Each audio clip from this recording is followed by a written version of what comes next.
Hello, we're here again, and it's episode 66. Crikey, 66. Anyhow, welcome as ever to Delboy. Thank you so much. As always, it's a grand time we're going to have. I'll tell thee, lad. So, thank you as always for joining us, and everybody else that joins us. Right. So, I normally say, you can give an update on your situation. I think people always like to know how things are with you and your mum, and Yeah. also, and then just talk about your week and what you've managed to watch. I know sometimes it's difficult, but you may have Yeah. seen some things. Or show us what you've had in anything interesting, and anything like that. So I'll leave it. I'll leave it to you. You just It's go ahead. it's been a week of highs and lows, just like anything. Um, I have a blog and I answer every question in there. And there was one that I was a little bit sensitive about reading out, but because it's a blog and because every comment that ever gets mentioned gets read out, unless it's absolutely a disgusting, degrading question gets read out. I was a bit sensitive to it, but I handled it. I thought, okay, I Yeah. answered it honestly and without anything, so that was fine. And I started off a new series on the gaming side of things, which, if successful, will turn into a film side of Mm. things. What I mean by that is I've started something called Delboy's Shorts. Right. And you can imagine, I had lots of images in my head of my shorts around me Yeah, and Delboy, walking along. right. Yeah. A life of Um, their own. and basically, because everybody knows that whenever I do a video of anything, the minimum time is going to be about 20 minutes, right? Usually it's about 2 hours 58 or something like that, something stupid. These ones have all been, so I've done two of them so far. They've all been under 7 minutes. Well, under Good. 8 minutes. They've been seven, Very just good. just Yeah. over 7 minutes.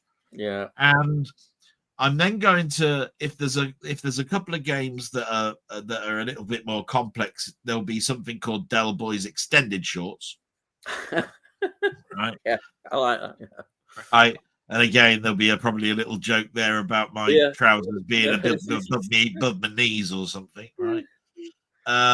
But so far it's been pretty well received, and it's going to go into films. So I've got now so many steel books and stuff that it's pretty much impossible for me to do a retrospective of every film like I started to do, because they were all 20-25 minutes long.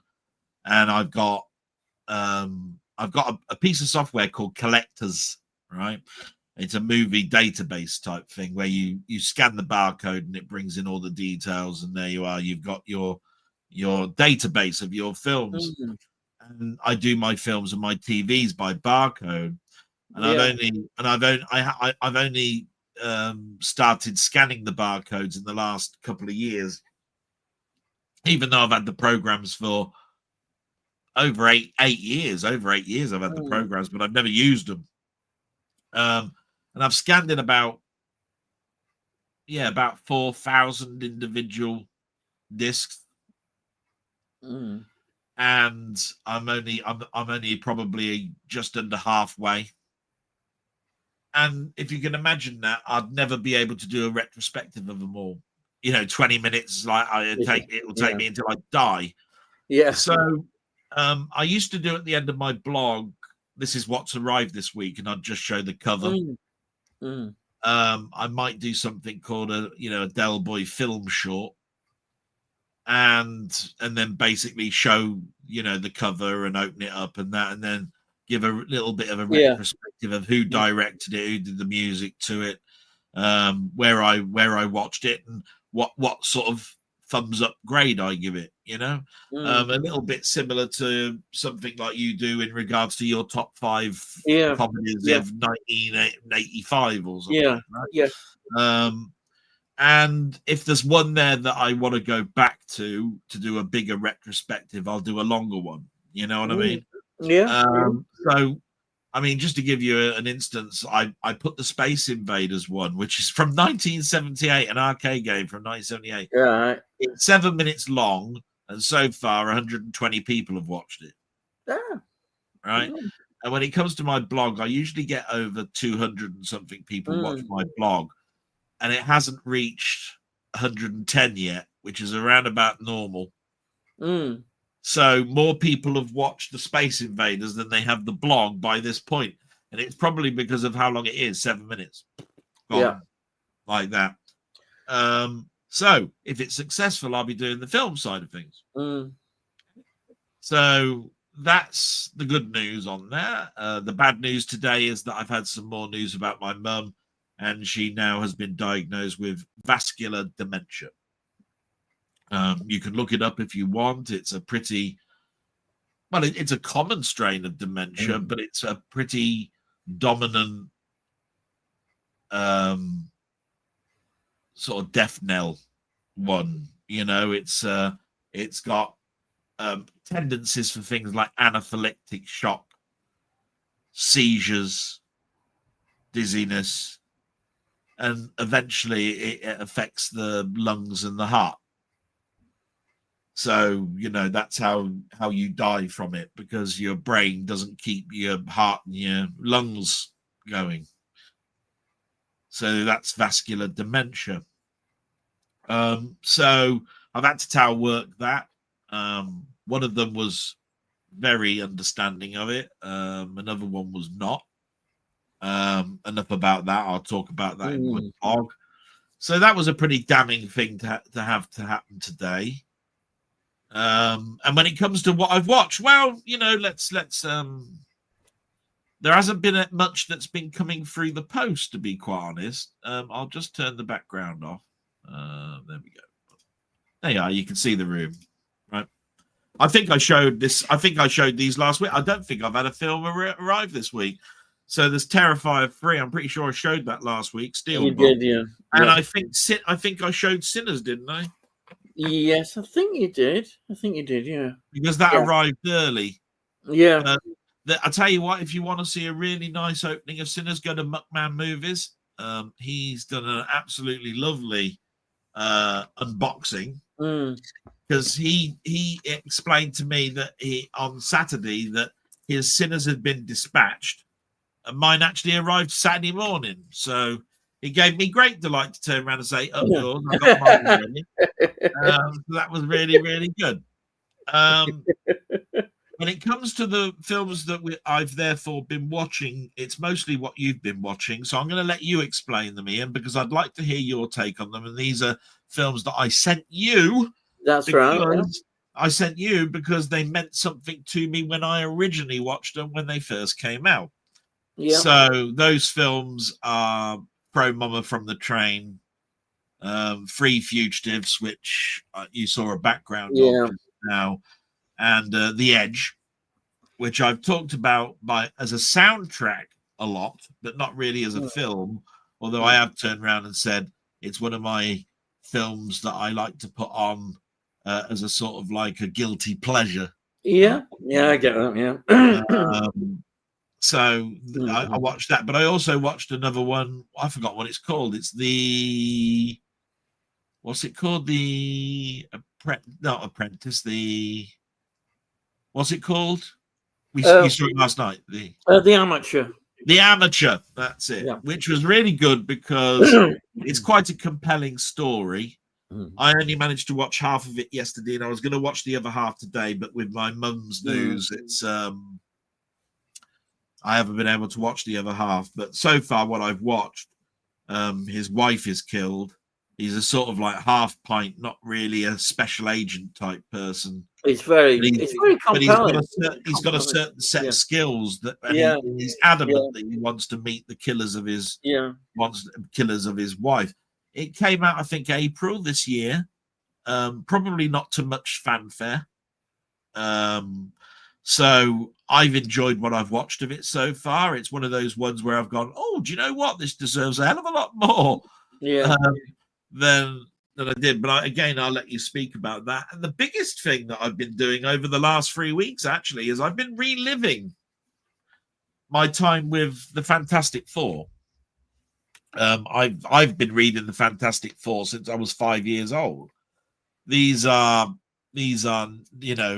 old books from 1960, between 1962 and I don't know, about 66, and the Fantastic Four comes out tomorrow. Now, there's a lot of people at Marvel that are riding on this.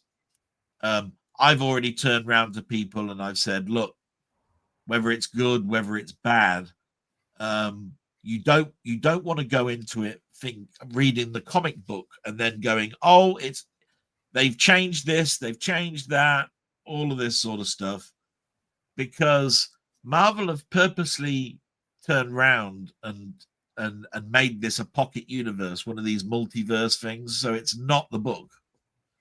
In this book, the Silver Surfer is a male, all of this sort of stuff, right? And you won't, and that wasn't something that was in the that was in the comic book, but in the film, it's a woman. In fact, what they've done is, it's a separate story in itself.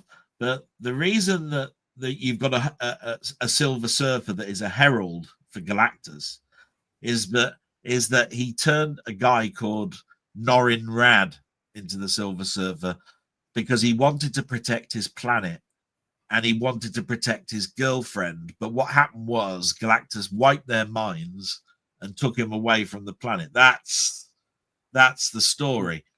The Silver Surfer in this one is actually Charla Bell, the actual girlfriend, right? That had lost the memory in the first story.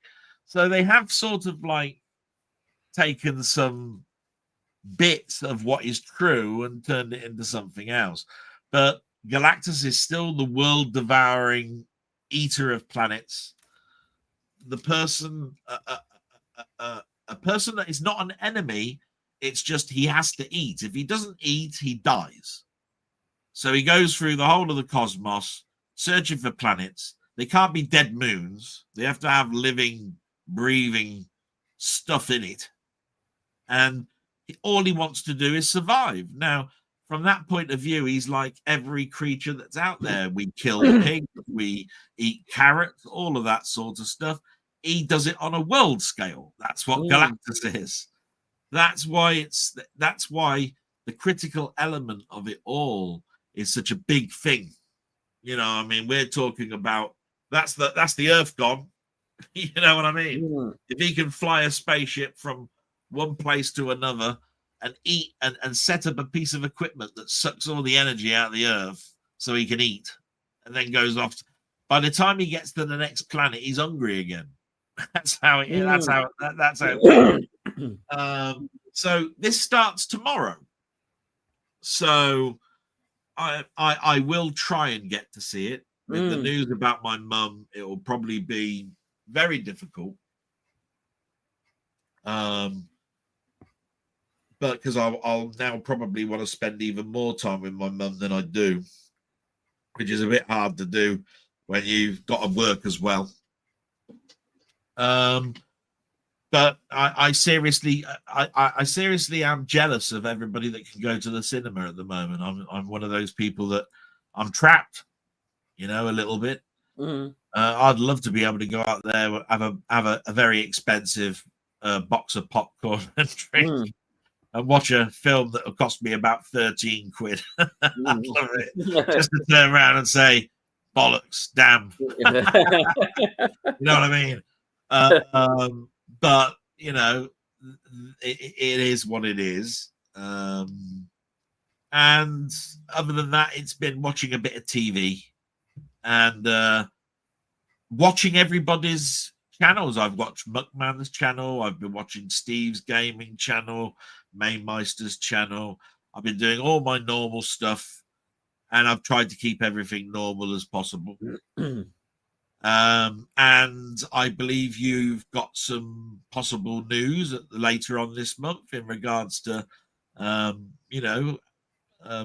things that will happen during this chat in the next few weeks. Possibly. Yeah. And that means exciting times as far as I'm concerned. It's great. I just wish I could tell you that. I wish I'd come in. I wish I could come in on a Wednesday and say everything's bloody marvelous. Yeah. Yay! But unfortunately, it's always no. It's not No. really very much at all. But I am very, very interested in the next couple 15 or so minutes talking about some of the films that I sent you because I thought it worked so well. Muckman and the Fastest Indian. That you saw films that I saw during my explosive time during the 80s and 90s where I was going to the cinema, collecting movies, all of that sort of stuff. Yeah. And throw it into a film that not many people really talk about, which was that Apprentice, I've forgotten it already. Bloody the title from it. Always Three Fugitives. No, the new one. The Amateur. There's the Amateur we've just seen. Yeah, and that believe it or not is my mum that I've got to go and see. Okay. So sorry, people. I'll try and come back as fast as I can. So I'll better talk about what I've watched. Well, yeah. Firstly, Delboy did send me this film called The Amateur, which has Rami Malek in? I remember seeing him as a James Bond villain, and I can't think which. It's one of Daniel Craig ones. It's possibly Skyfall, though I may be wrong. But I remember him as a villain in that. And The Amateur really turns out to be a really good action film. I like the idea that this guy, he's just an ordinary guy who his job is doing surveillance, and he's looking at a screen all day and selecting bits that they need who he works for. There's all that kind of thing. But what happens is that his wife gets killed, and he wants to find out who's done it, and then go after them. And he's not a killer, and it's something he's totally inexperienced, but he's very smart. He's a very clever guy. And this is what the film is about. How can somebody like that manage to end up killing somebody who killed his wife and a few other people on the way? It's a fascinating film. I really enjoyed this because it's an interesting study how somebody has to change their nature from what they are as a person into a cold-blooded killer, which he needs to do to get the revenge back. And he's facing, of course, people who are sort of professional kind of assassins. Absolutely fascinating. And I must admit, his performance is really good. And you really get behind it and quite involved in the film. And it's quite a tense film as well when you're watching it. I wasn't sure which direction it would go. Now, the other film that I'll talk about is one that Delboy sent me. It's called The Edge. Now, I know it's one of his old favorite films. It's as he describes it as a comfort film. It stars Anthony Hopkins in it. It's from 1997, and for me, it's a film that has a look about it. The absolute look is fantastic. It's set in Alaska, so you've got an interesting landscape.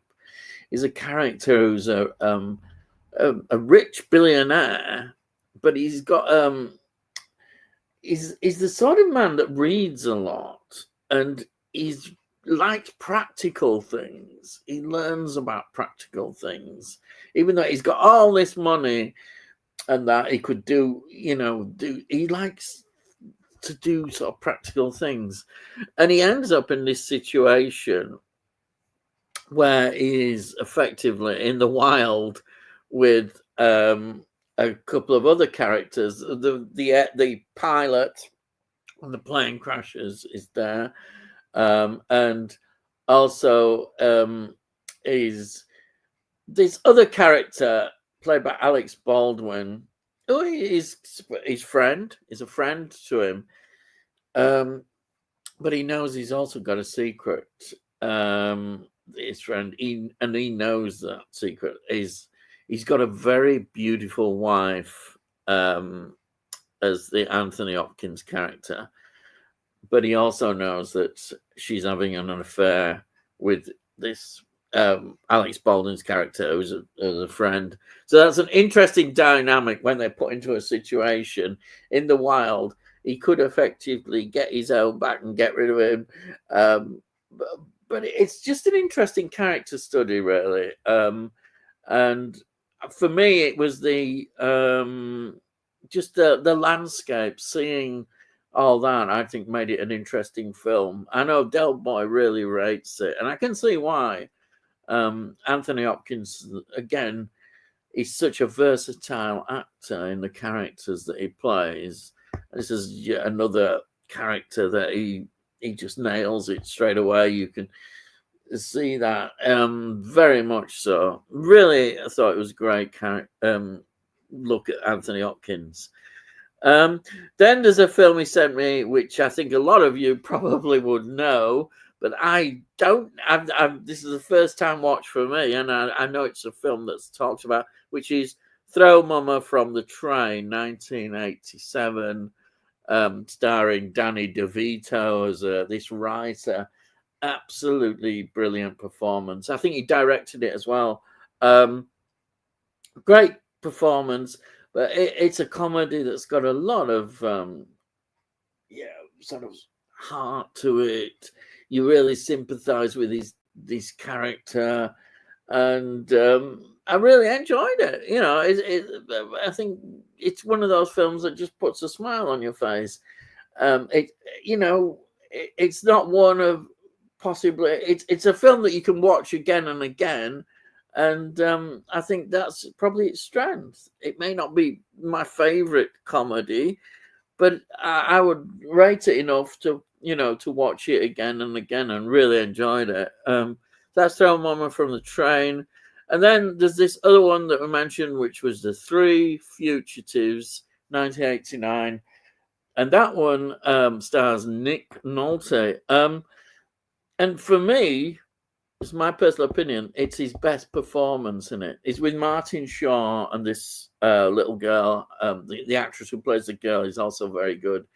And it's one of those wonderful films that all these characters coming together, and Nick Nolte is the best performance I've seen him in. I know he's famous for a lot of the other films that he's in. Is it 48 Hours with Eddie Murphy? Is that the one? I think. Or is it Beverly Hills Cop? I don't know. You say it. Shows how much I know. It's one of those films that he's certainly worked for him. And for me, this is his best performance. Definitely enjoyed the performance of him in this. Really liked it. So that was The Three Fugitives. If you've not seen that, I highly recommend it. It has got a feel-good movie factor as well to it, I think. But it plays out as a comedy, and it's brilliant when you've got those characters coming together. And I love the ending as well. The ending is just seals it. It underlines it all, and you think, wow, this is a great ending to the film. It makes you smile. And that's, well, you can't argue with that, can you, really? Now, I'm trying to think. What films? Yeah, we'll look at this one. This one is one that came in the post I bought in the sale, and it's called Death Game. It's from 1977. There's got all this not stuff with it. Anyhow, 1977. It was remade, I think, in the 80s with Keanu Reeves, called Knock Knock. It's like one of those kind of home invasion stories. It's basically these two girls knock at his door. It's raining. There's a storm going on, and said, "Please, can we come and give us shelter for the night?" And he said, "Oh yeah." And then one thing led to another. They're having sex. They stay the night, and then the morning comes, and I suppose he thinks, "Well, goodbye. We've done what we've done, and off you go." But of course, it doesn't turn out like that. These are crazy kind of girls who are not going to put up with any nonsense, and they're quite frightening in the end. They turn very psychotic, and very well done. I know this kind of thing has been done, as I say, but it's very well done, and it's a 70s film. It's got a good 70s vibe to it. I like 70s films, with the fashions and the way they are. It's got a very 70s feel to it, and I think in the context of it, of the 70s feel, it works. Really enjoyed it. I loved it. And these girls are frightening. They really are. Once they get in full psycho mode. And also it was interesting because I was wondering, how is this going to end? And the ending was maybe a bit surprising, because I thought it would go a very certain direction. It did go that way, but not quite how I expected. So I think that added to the film as well. I liked the fact that the ending wasn't quite as predictable as you might have thought it would be. And as I say, the actors involved in this, they were really good. And I think that, when you've got a small cast, you've got to get great performances out of them. Also feel that sort of claustrophobic sense when somebody is trapped, which is effectively this bloke, and he is really being tortured, if you want to look at it like that.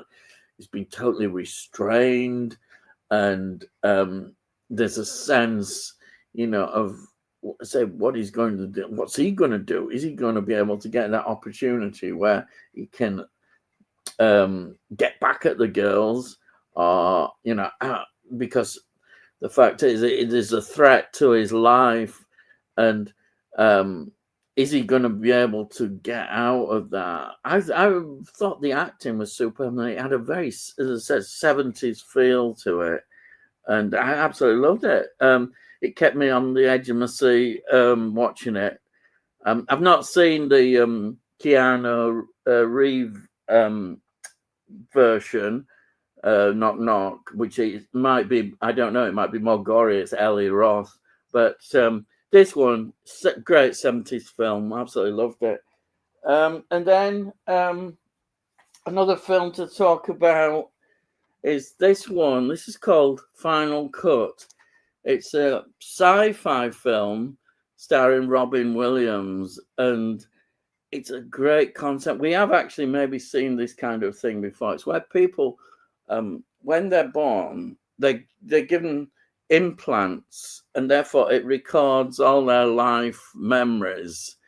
And when people die and they have the funeral, they can look back at these implants and see the highlights of their life. And Robin Williams plays a cutter, which is a character which puts together the best of the life. Now, of course, as you imagine, it also shows things that people might not want people to know about in their life. And as an editor, he has to show the good sides. So he does see the bad sides of people as well.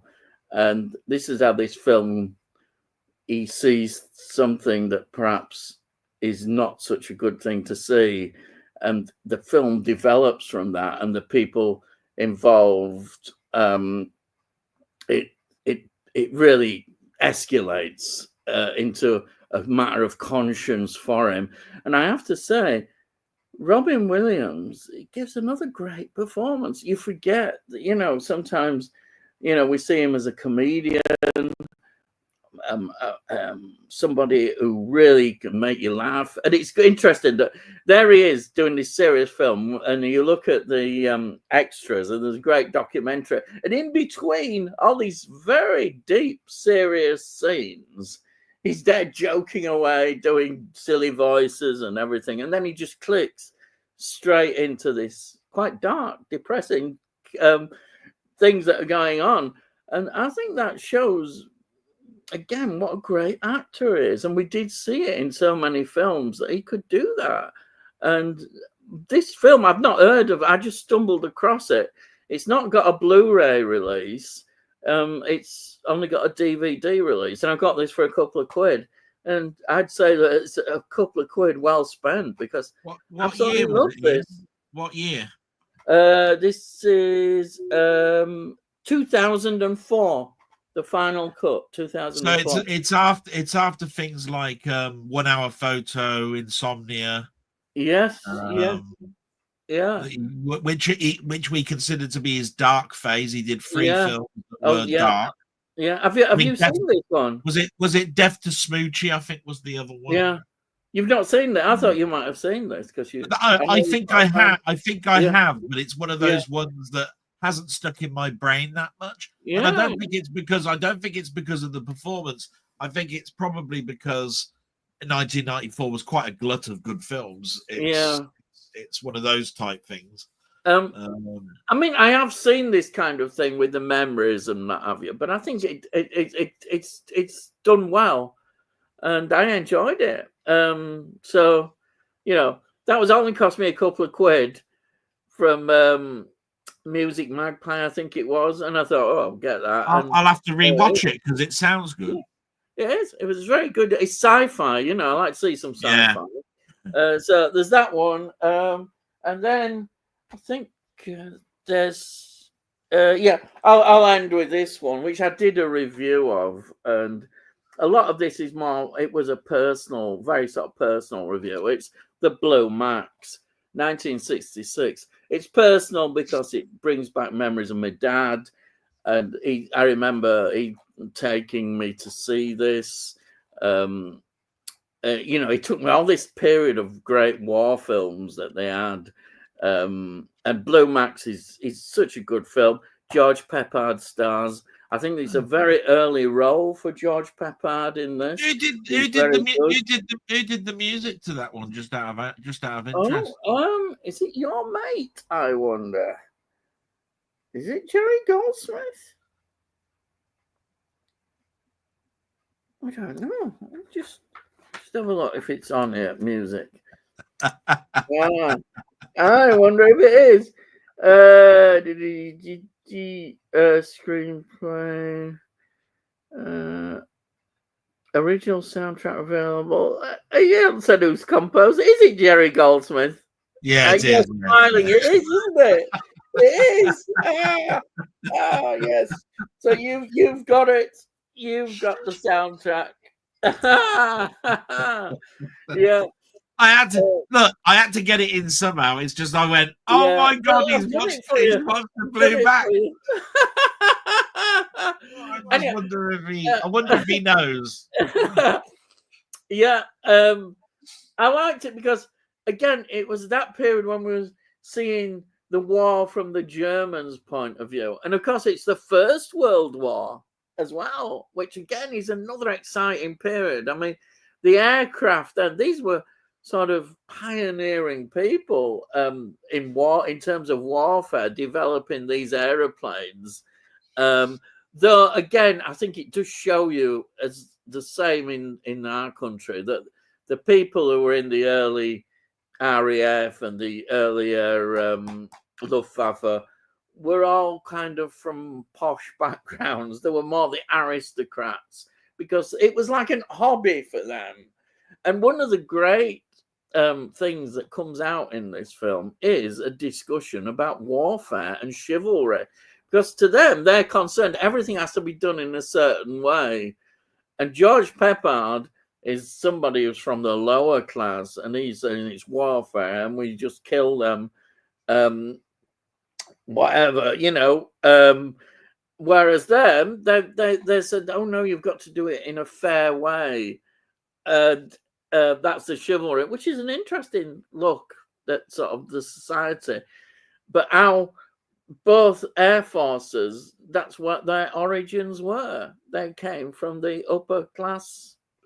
So this film I really enjoyed it. And I say it brought back memories of my dad. I was thinking about my dad again. So great.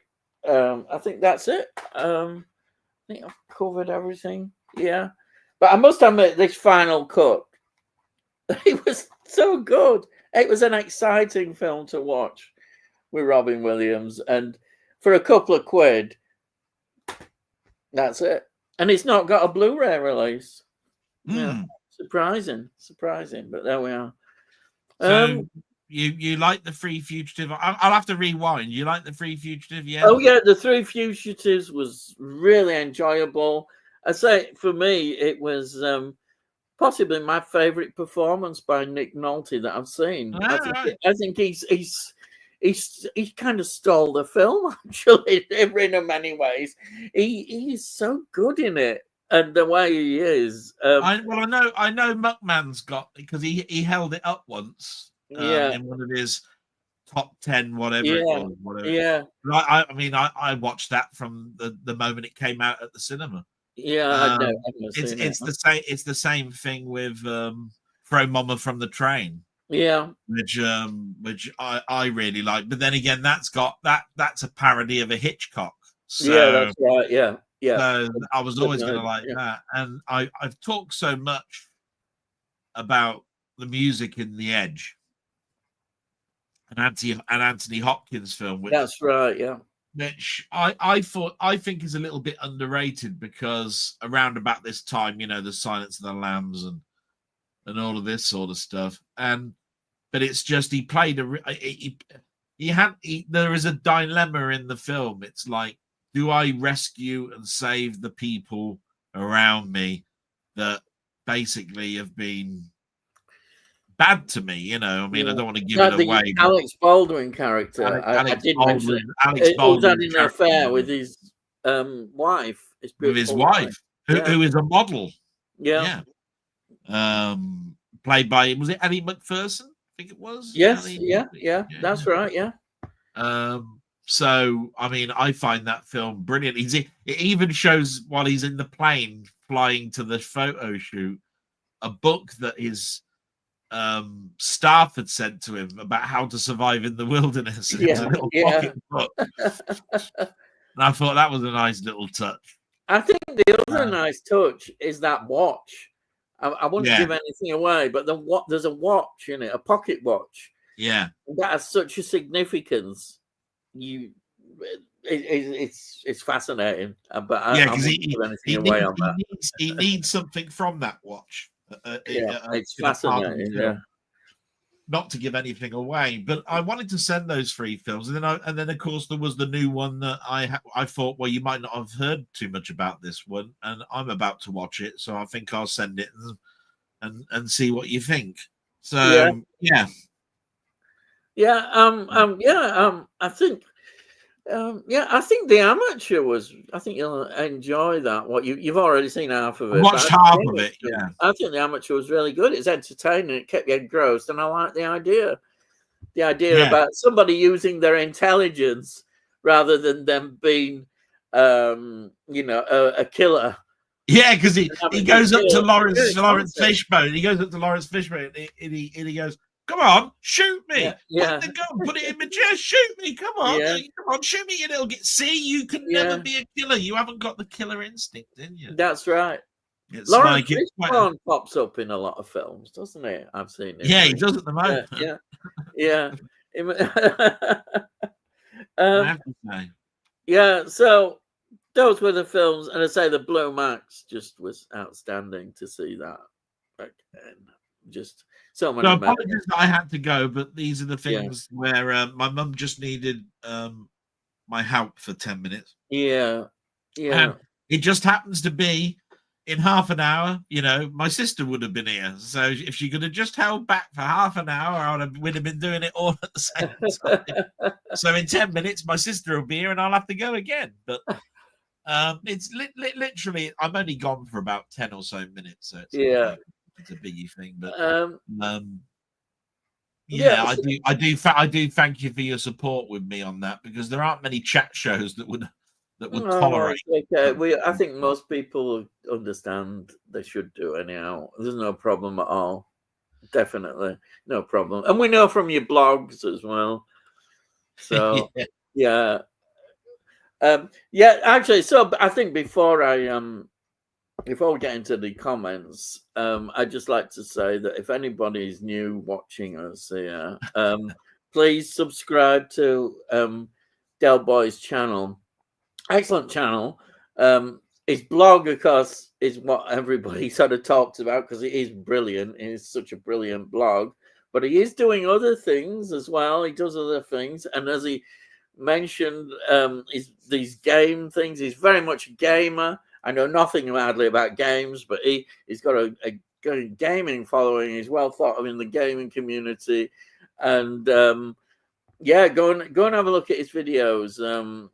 And subscribe to his channel. I put the link there. Please subscribe there. So that's it. I've done my bit. So let's get into the comments.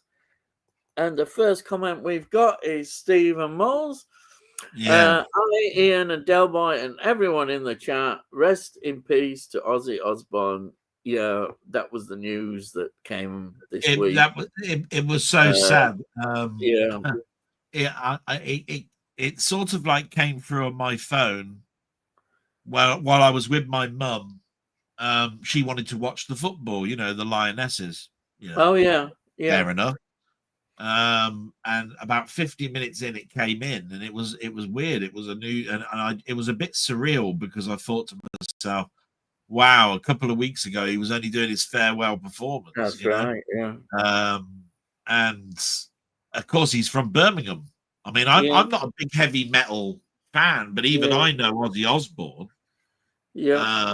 And then there's been lots and lots of kind words said about him. I mean, even Elton John turned around and said some nice things. They did they did a track on it is one from last album, if I remember rightly, about his life. It was a look back at his life. I Did It All For You, I think it was called. I Did It All For You, all these things that he did on stage. He did it all for the fans. That's what it's all supposed to be about. And I just thought, wow, what poignant words. That was a great track. And I tried to listen to the rest of the album. Of course, it's a good album, but it's just the music is not, I'm not a heavy metal person, but I can appreciate good music. Do you know what I mean? And of course, my mum, when she heard, she turned around and said, "Oh no, how old was he?" And I told my mum he was about 76. She said, "Yeah, I remember him in the 60s." And I went, "Really, Mum? You were listening to Ozzy Osbourne in the 60s?" And, "Oh yeah, he was big at the end of the 60s." I went, "I didn't think that was your type of music." And she said, "Oh, I listened to a lot of music. You probably would be surprised at what I did." Like, that was my mum. And even with vascular dementia, she's telling me about Ozzy Osbourne. And knows more about him than I do. So yeah, just shows you, doesn't it? Really ironic it is, really. But yeah, a bit that will be in my blog, and it will be a big rest in peace from me on that. And I did put something out on Facebook. It was big enough for me to put something out on Facebook, and I don't do a lot on Facebook. But he won't ever be forgotten. My God. His music will live on for for years and years and years. It's like Mozart and Beethoven, as far as I'm concerned. And I think you have to put it in a historical context that the first Black Sabbath album is seen as the album that brought heavy metal to what we know it as today. It was the sound in Birmingham, the industrial sound, which became part of the of heavy metal beat. And that first album really brought that out. So he's seen it in a historical context as important. But of course, he became, I think, a more cultural figure as well. Yeah. When he did that reality TV series with his wife Sharon and I think a couple of kids, that also again popularized Yeah. in terms of culture. Then people who perhaps had never watched, never listened to Black Sabbath, from that possibly think, oh, I'll listen to his music, because they got to know him as a person. And it Yeah. was quite a popular, I don't know, the ratings I think were quite massive. It got renewed quite a lot of times. I think it shows an awful lot of the character of a man, and in particular Ozzy, that he didn't take that he can make a laugh at himself. You know That's what I mean? right, yeah. I think he was a larger than life character, but I don't think he was bigger than his music. I think that's the happy medium of it. I think he's as strong as his music, and his music was strong. That's how I'd verse it. But yeah, I mean, just think about it. Sharon went through, I think, was it breast cancer in that, or cervical cancer or something? That must have been a very, very difficult time, and in the focus light of cameras. Yeah. So think, I mean, a lot of things came out of that. It was I think wouldn't say it's the start of reality television, but I would turn around and say it was a golden one out of it. But I don't like sort of reality TV, but I watched a couple of them and found them quite funny. Yeah, that's it. You know, I didn't actually turn around and say, "Oh, I am watching reality shit." I actually watched a couple of those and went, "That was quite funny." Really.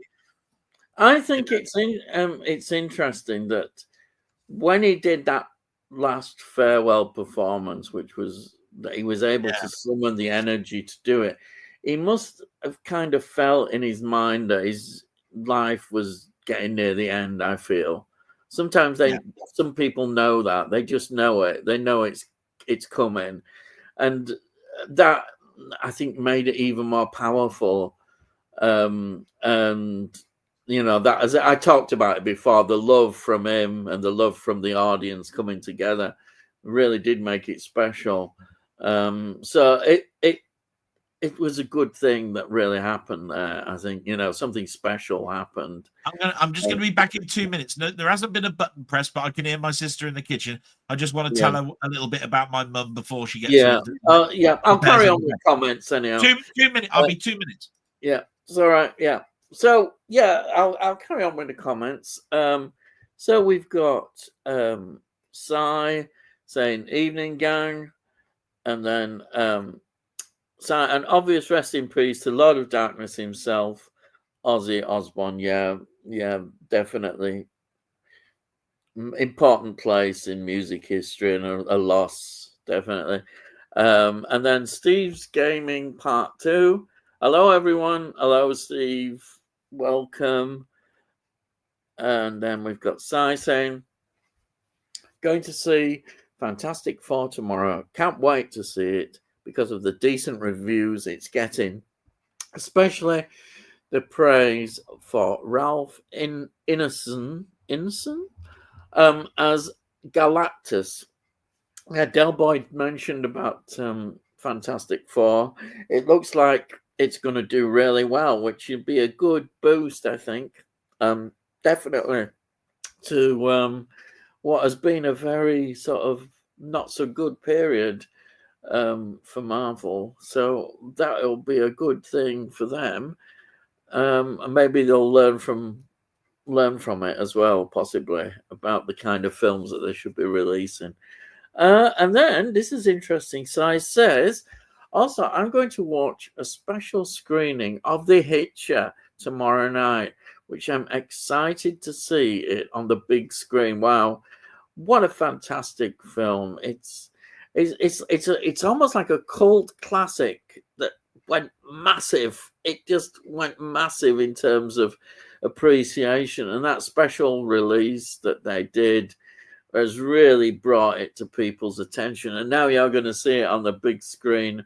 I think you'll absolutely find that you're absolutely loving that. You're going to absolutely love seeing it on the big screen, and that's great. It's great to see that, and a restored version they'll be showing. What more can you ask for?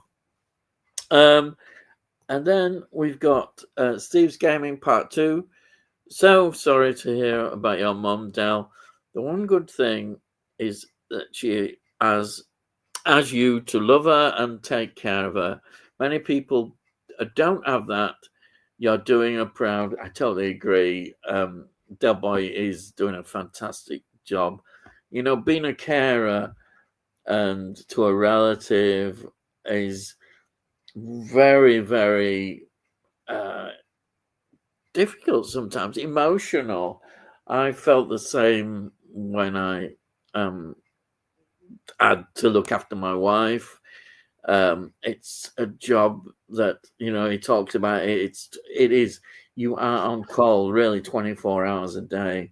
Oh, hang on, let's have a look. Steve's Gaming. Oh yeah, I got to do my salute. Yeah. Salute to you, Steve. You bastard, fucking hate you, little bastard. Your channel's too fucking good. Sorry, got that.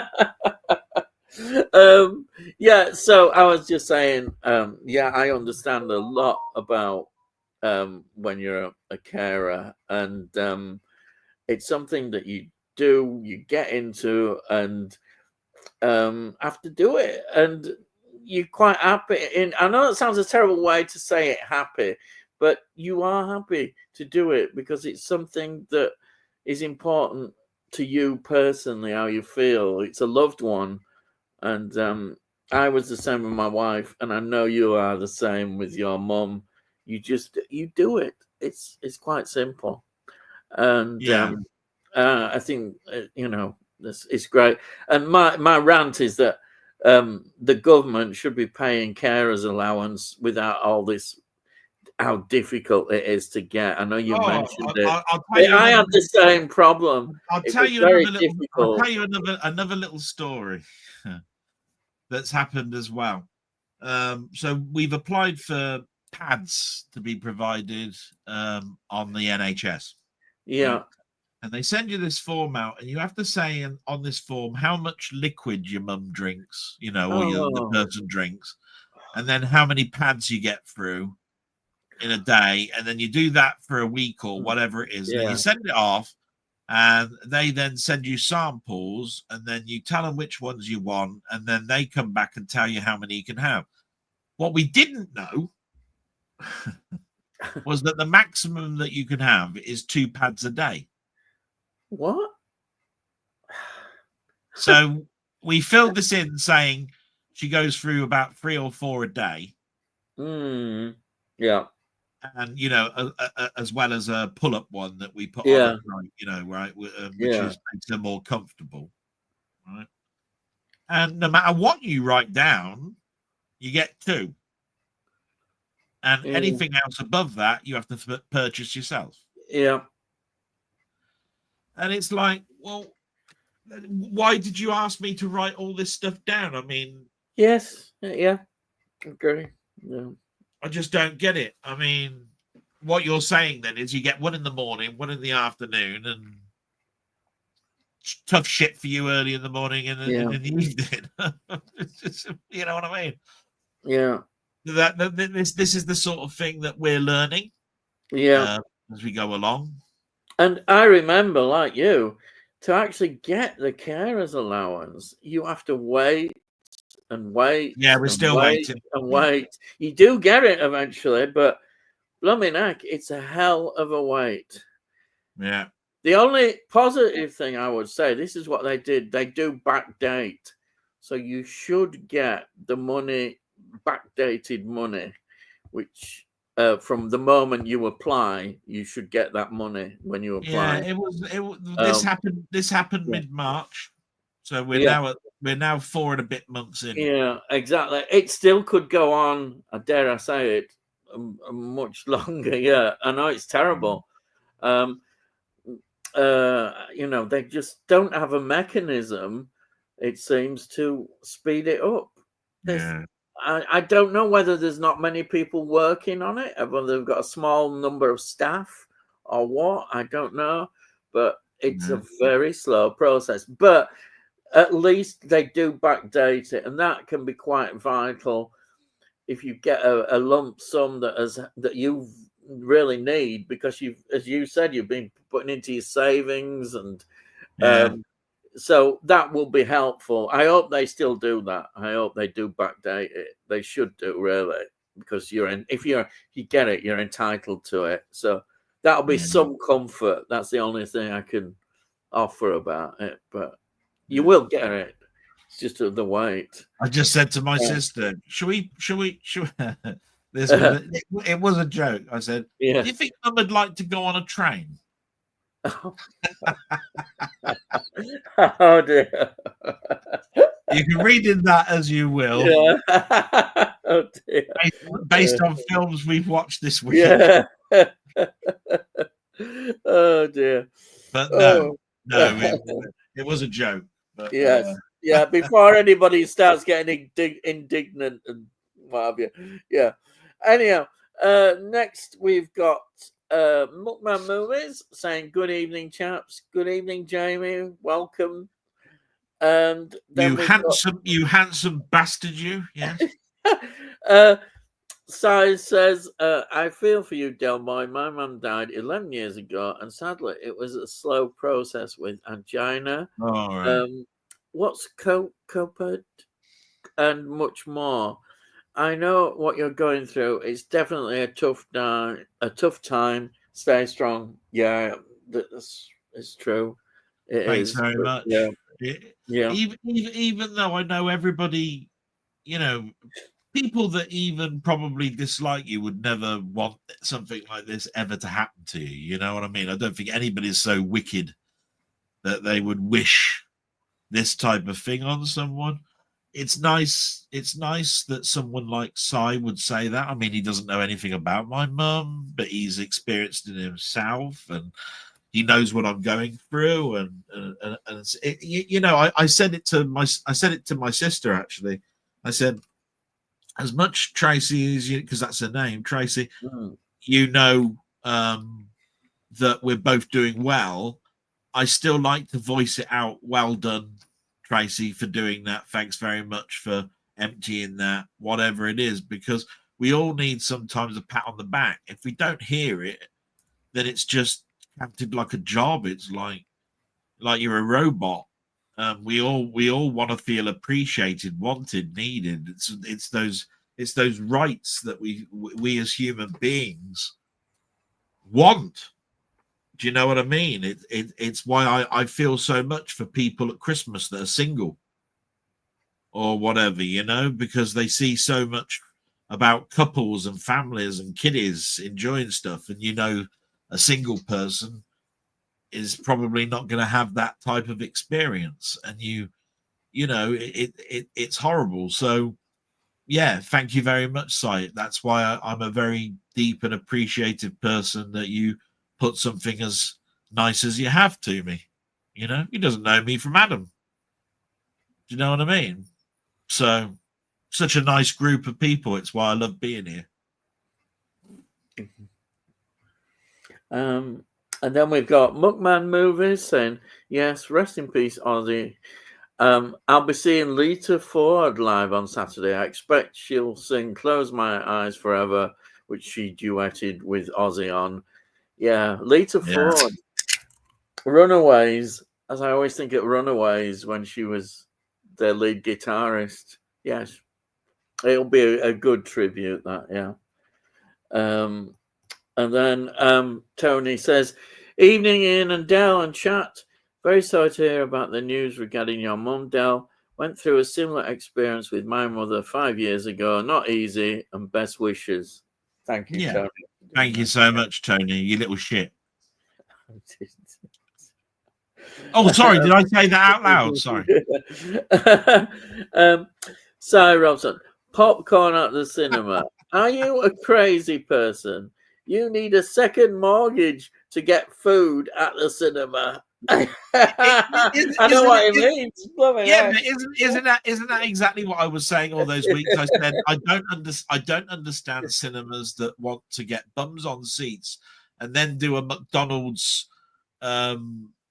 sort of like system in regards to a drink, popcorn, and something else. You know, they say they you know they're like Happy Meals. You know, you got to have this, this, and this, and that gets you a medium popcorn, a medium drink, and this, or you can supersize it and all of this sort of.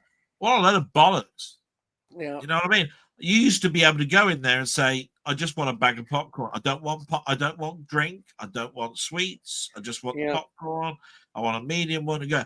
Now they force it upon you and make it the only way that it will make it viable for yourself is to actually have a meal. Yeah. You know what I mean? It's ridiculous. And smuggle your own popcorn in that you've got. Well, we always did that, didn't we? We always did that as kids and even a bit older. You used to go in with a trench. You used to go in with a trench coat with the biggest bloody pocket to go in. You know what I mean? That you could stick about 3 cans of drink, and then you always opened up the can at the time where the music was the loudest, so you didn't hear the. No one there. Yeah. You know what I mean? And all of that sort of stuff. I don't think they give a shit anymore, to be quite honest. No. And I explained in my blog. I said I can't remember the time where they stopped bringing the lady down from the top of the cinema with the chalk ices and Kioras. Oh yeah, lovely memories. Yeah, right? I don't know what year they stopped that. Yeah, my God. Yeah. And it brought back memories of that Monty Python sketch, you know, with Albatross. Albatross!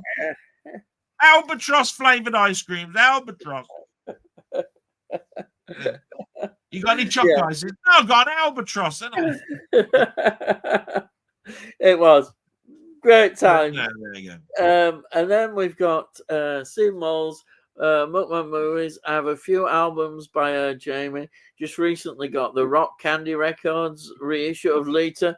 Comes with a bonus remix of Close My Eyes Forever. Excellent.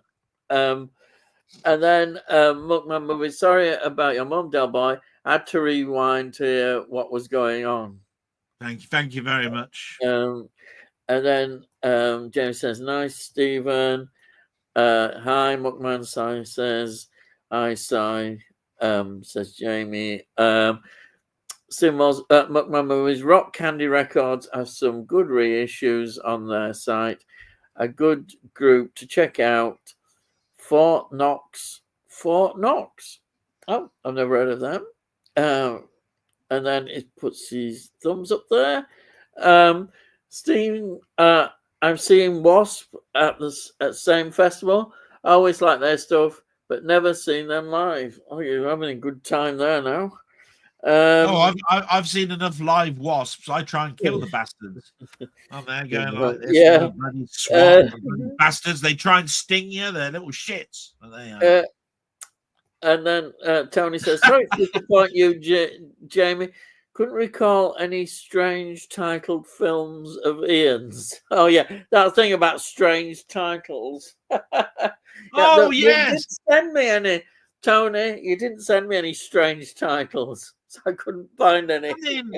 I mean, there's things like Buckaroo Banzai Across the Ninth Dimension. I ain't got that.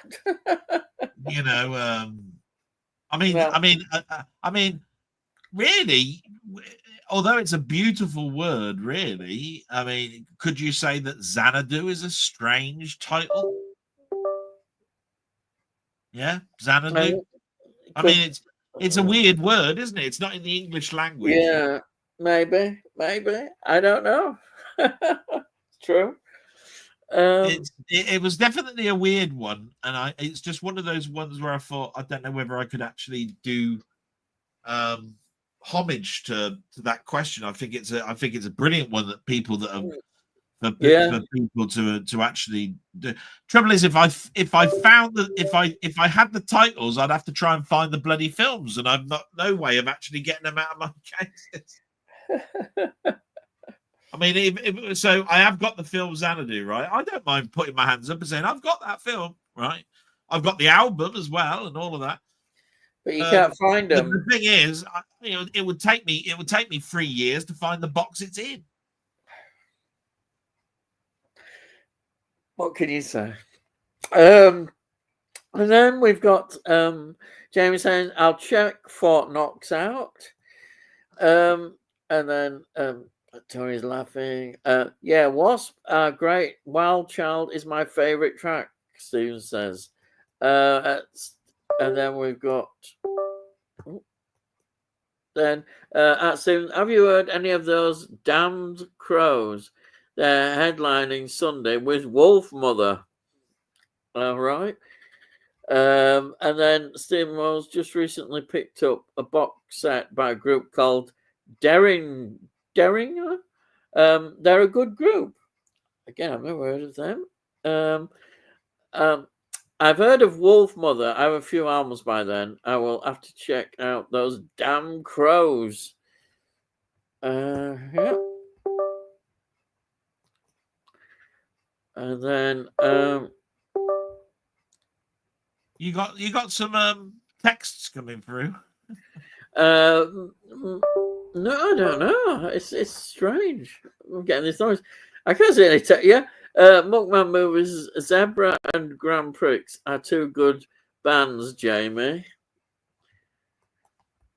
That doesn't sound like my mobile phone. That sounds like this laptop. Well, yeah, it's the same sort of noise you get when you pull your mouse out and then put your mouse back in. Oh, right. Or a USB stick or something like that. There you are, doing it again. It's like you've got a loose USB port or something. Oh. I'll put that in. Anyhow. Oh, I don't know. Yeah. Okay. TDC are brilliant and so good live. Jamie says, "Oh dear, sorry." The saddest thing about Ozzy's death was not long after the gig. Kelly's boyfriend asked her to marry him. Oh, you've gone past a little bit. Would be nice if Kelly asked Ozzy, firstborn, you've gone down the aisle. Sorry, Ian, you've gone down way to the bottom. You should be reading out TDC are brilliant. So good live. Yeah. Well, God, I don't know what's happened. It just suddenly went. My computer is. Is it running out of power? Is your power on for your laptop? Is it running out of power? No, no. Suddenly it's going to cut out. It's gone suddenly. Oh dear. It's gone right back to the top now. God, this is going crazy. Why is it going? Right, let's try that. Right. Where were we? Sorry about this, folks. It's absolutely yeah, I've got there. Yeah, the last one was Muckman Movies. TD. Yeah, I've got there now. Yeah. Right, I'll go on to the next one. Yeah, we're back. For me, Nick Nolte's best performance is in Warrior. It also stars Tom Hardy. If you haven't seen it, I highly recommend it. Right. Thank you, Si. Another good one to write down. Yeah, Warrior. And then Muckmans, I'll check them all out, Stephen. Symbols at Muckman Movies. There's quite a few on the Rock Candy Records website. Loads of obscure bands. And then Tony says, not seen Nick Nolte in much. One I have, which I enjoyed, is Extreme Prejudice, 1987, directed by Walter Hill. I've not seen that one. Have you heard of that one? Yeah. Right. And the other Nick Nolte films from the 80s or 90s, Another 48 Hours, I think is what. Yeah, I've seen that. Yeah. 48 Hours and Another 48 Hours. I think that's where he started to break into comedies. Yeah. Or supposed to be. He was supposed to be the straight man in a comedy film, if you see what I mean. Yeah. Three Fugitives, again, he's in a comedy role, but a much more light-hearted one, I thought. It worked really quite well. Better. For me, I prefer that, definitely. So I just like the way he turns to the the police officer, that actually put him away and said, "Drive me to the bank." Yeah, it's just so funny. I absolutely loved it. I couldn't, I really did. I thought it was better than all these 48-hour films and all that stuff. Yeah. Much better. Well, it's got a heart, hasn't it? It's got a heart with the little girl. Much better, I thought. I don't know what the little girl did, whether she followed on with a film career or not. She might not. I don't know. We know that Martin Short is still with Steve Martin with the TV series about murders in the building. Nick Nolte is still doing the odd film here and there. That little girl's an unknown to me. I don't know quite whether she did anything else. No, I didn't check it out. I'm pretty sure on my DVD there was a documentary of her grown up, obviously in her teens. But I don't know anything after that. No. I've never really gone back and looked. But, and then Jamie says Nick Nolte is great in Extreme Prejudice. That does sound like a good film. Under Fire was a good Nick Nolte film. Under Fire is one of those ones that I think a lot of us have seen. Some good action in it, Jamie, Tony says. And then Steve Moles and question and answer as well as another good Nolte film. Q&A. Just looked at Nolte's filmography, and most of his films haven't even had a Blu-ray release. I remember Farewell to the King. That's interesting why a lot of them haven't had a Blu-ray release. I was saying that exact thing about Free Fugitives. Wasn't I? I said you won't find a UK Blu-ray release. Why that is though? Why I don't know. It must be to do with the whoever distributes his films. Well, that was that. I mean, that Free Fugitives is, if I remember rightly, Touchstone. Oh, I mean, Touchstone have gone bust. Yeah. Yes. Yeah. That could have a big influence on it. Yeah. I don't know who the international distributors of Touchstone are. Was it Sony? Could be Sony. Could be. Oh, I don't know. Not sure. Jamie says, "I'd like to see Q&A." And then Tony says, "I got the German Blu-ray of Blue Max, Ian. Another good World War I fighter aircraft film is Ace's Eye." Yes, I've got that. I've got to watch that one now with Malcolm McDowell, which is one that you sent. I'm sure it is. But yeah, I enjoyed that. Very good film, Blue Max. Really enjoyed it. Of course, James Mason, fantastic in it as well. And then fantastic score, just for a minute. Sue's Gaming Part 2. I wanted to like Ace's Eye. The way the aircraft scream when they dive is total nonsense. Aircraft were very quiet and didn't suddenly scream because you were in a dive. Ridiculous. I don't know what to say to that, but fair enough. Yeah, it's one of those pet hates for Steve, where if a plane is flying horizontal and then suddenly goes into dive, in the film it's always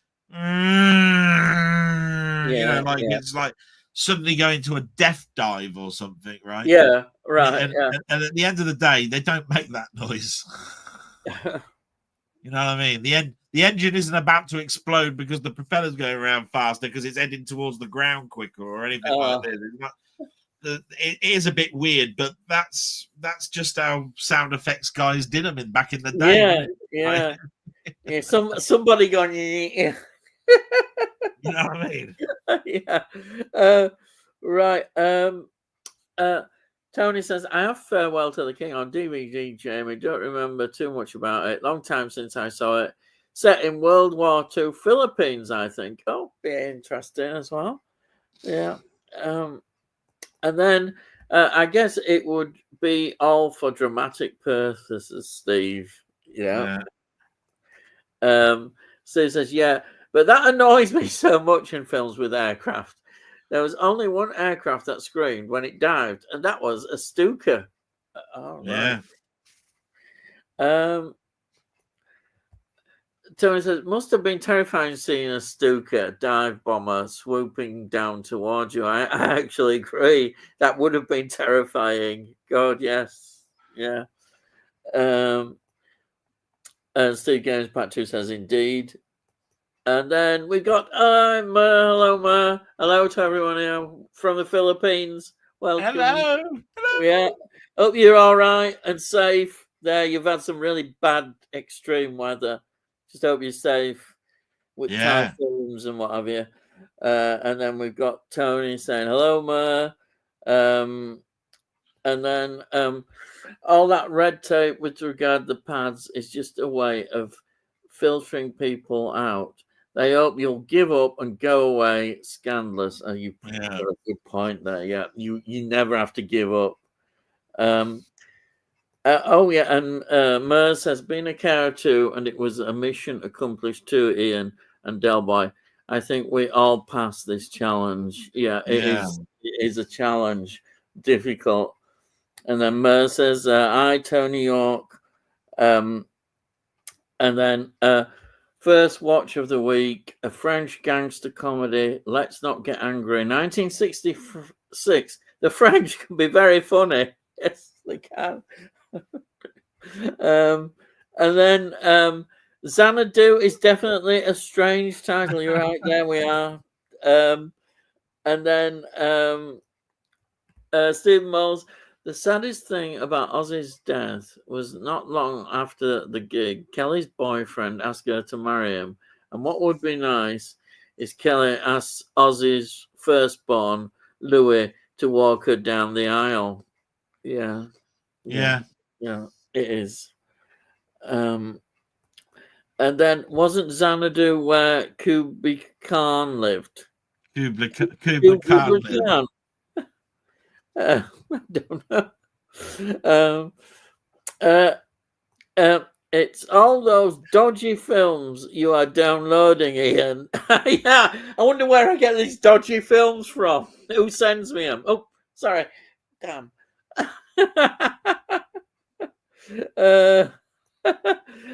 I thought all I know about Xanadu is it's a place where nobody dared to go.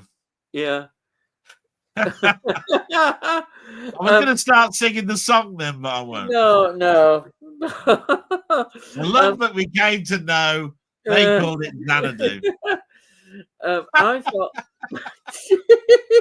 you won't get. Oh dear. I thought the computer noise was mine updating the operating system yesterday, so it would accept a new McCarthy yearly subscription, and it's running dead slow now. Yes, I get these updates, and they never seem to update things very well. First of all, I wouldn't trust McAfee with anything, right? And McAfee is one of those ones where it's really top heavy in regards to programs it gives you. You want something to be just something that scans for viruses, but they give you these all-in-one packages that also defragments your hard drive and check whether your drivers are up to date and all of this bollocks, right? And to be quite honest, it all boots up when you turn your machine on. And you, as far as I know, you've added 30 seconds to your starting up of your machine for a lot of stuff that you'll never use. I don't bother with any of that. It's atrocious. There are ways around it, and I understand why people do it, but they really are bloatware, you know. But, yeah. And then we've got Tony said, Stephen in the laughing there. Ian's laptop is beeping like R2D2. Yes, it is a bleeping bleep.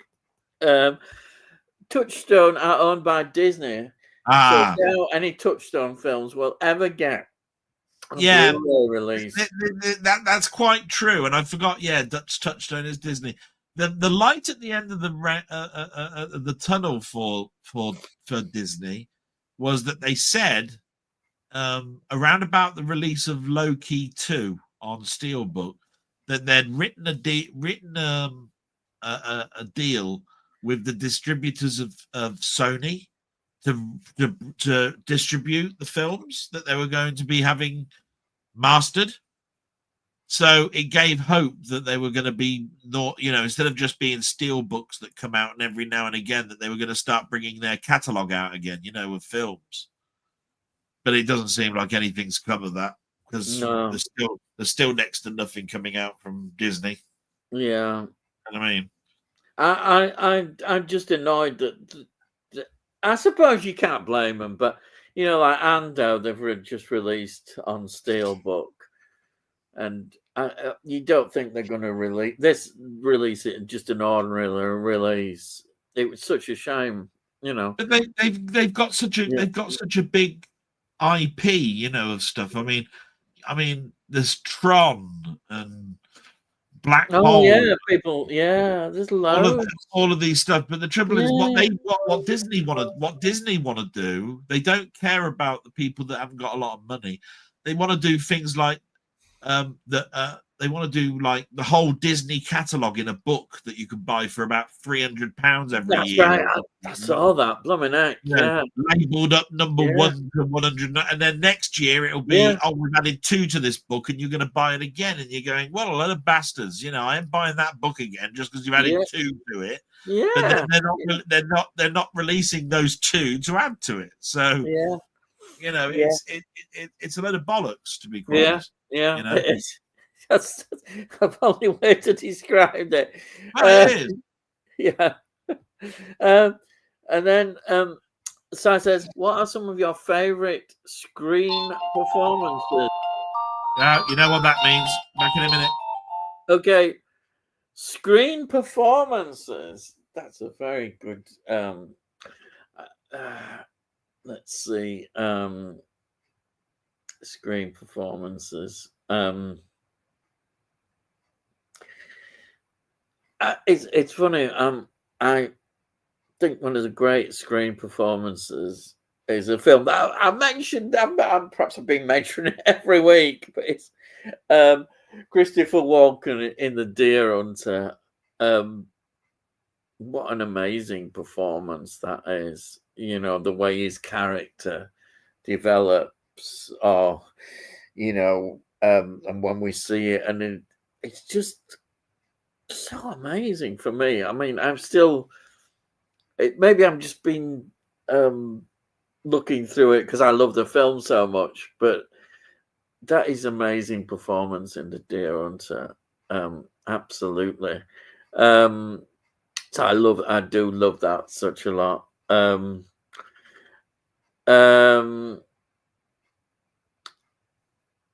I think also I've got to say, let me see.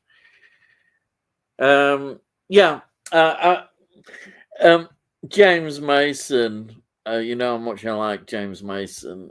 There's quite a few films that I particularly like. There's one where he plays Rommel. It's a war film. And he was so good at it. He did 2 films of it, him as Rommel. He's just so brilliant. He's good at playing all sorts of characters. And say that he can play these German Nazis brilliantly. But then another film is that I absolutely adore, which I talk about all the time, is Spring and Port Wine, where James Mason just plays this wonderful character from Huddersfield. Absolutely brilliant performances.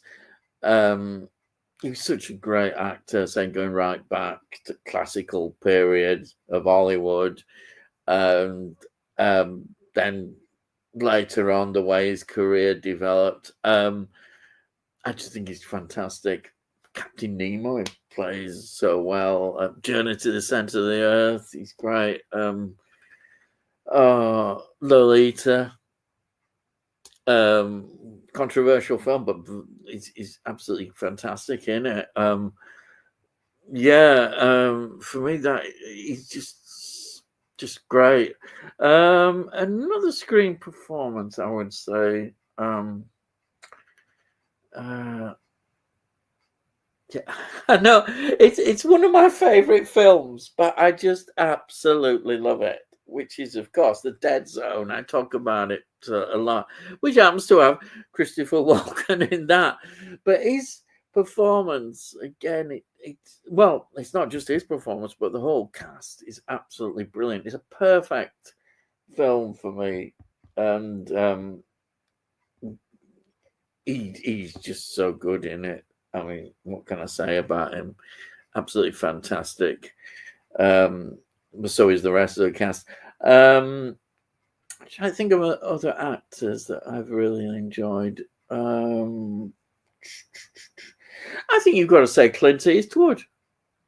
Clint Eastwood, the fact that he could do such iconic characters like The Man with No Name, those spaghetti westerns, and then Harry Callahan in the Dirty Harry films.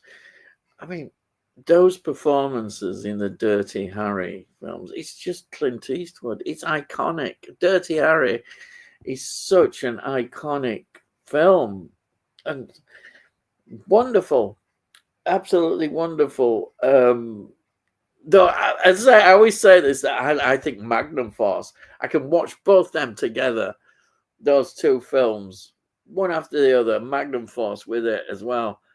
Fantastic. And that character became so iconic, isn't it? In Dirty Harry, Harry Callahan.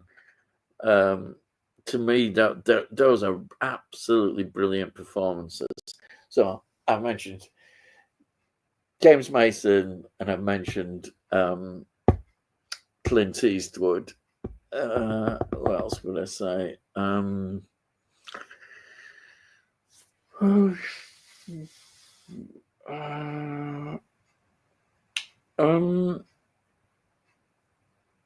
and I think this is going to be controversial, but I know not everybody likes her. But I think early Meryl Streep is actually really good. Some of her performances are just amazing. A film I absolutely think is fantastic is Sophie's Choice. Sophie's Choice dealing, it is just so harrowing in places, of course, about the concentration camps. And when that scene where she has to make that choice, which of course is the title of the film, Sophie's Choice, it's so powerful.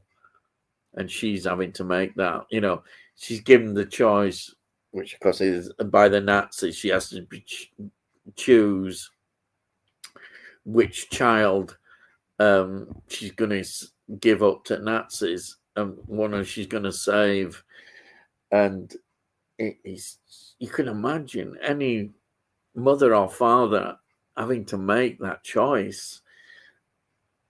It's heartbreaking. It's just heartbreaking. What can you say? I think that moment, I remember when I first saw it, I just couldn't believe that film. And the way it's done, her performance in it is just fantastic. That to me was one of the great performances from a great film. That was in a period when she was really doing some great performances, and that is outstanding to me. So I would put that and Clint Eastwood and James Mason that mean quite a bit to me in terms of films. There's probably a lot more if I start digging around and thinking of, but I'll just name those three, I think. I mean, like when you think of Clint Eastwood, it's just perfect, isn't it? Just a perfect creation as a character and the way he is and everything. It's absolutely wonderful. What can I say? But so is The Man with No Name. That says a lot about an actor like Clint Eastwood, I think.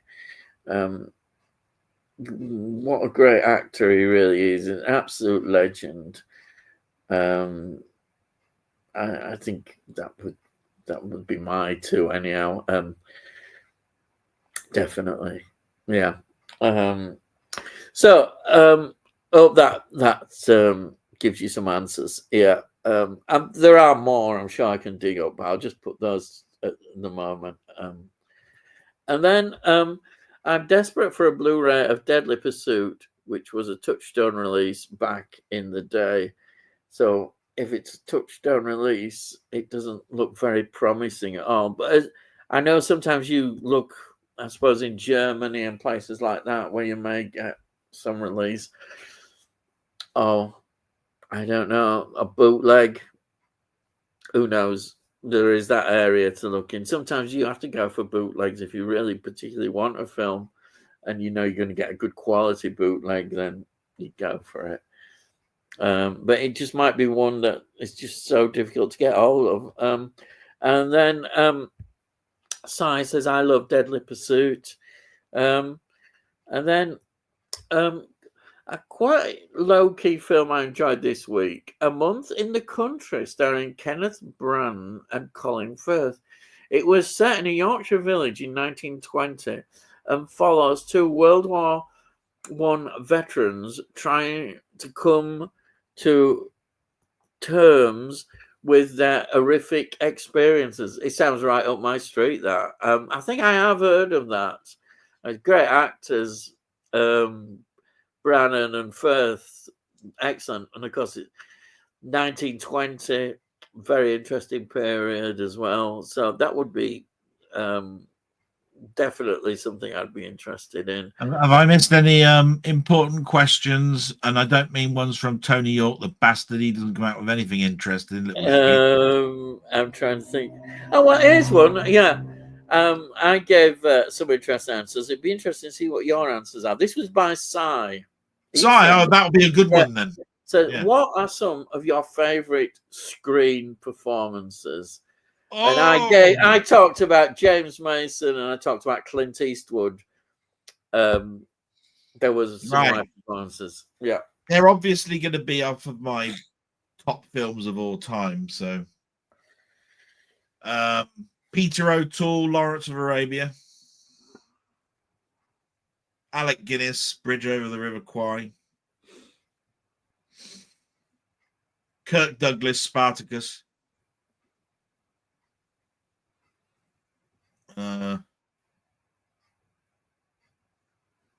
Ooh.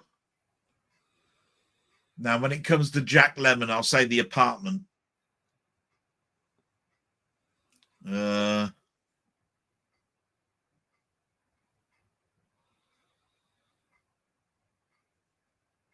Let's go with a few modern ones, shall we? I think he did a pretty good performance, really. Schwarzenegger, Terminator. Very, very subdued performance, but good. Anthony Hopkins as Hannibal. Yeah.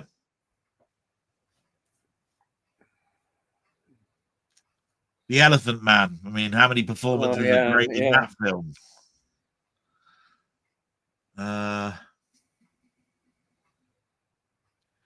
Tom Hanks, Castaway. Is that enough? Yeah. I've just got one, a modern one, is Sophie Thatcher in Companion. Yeah.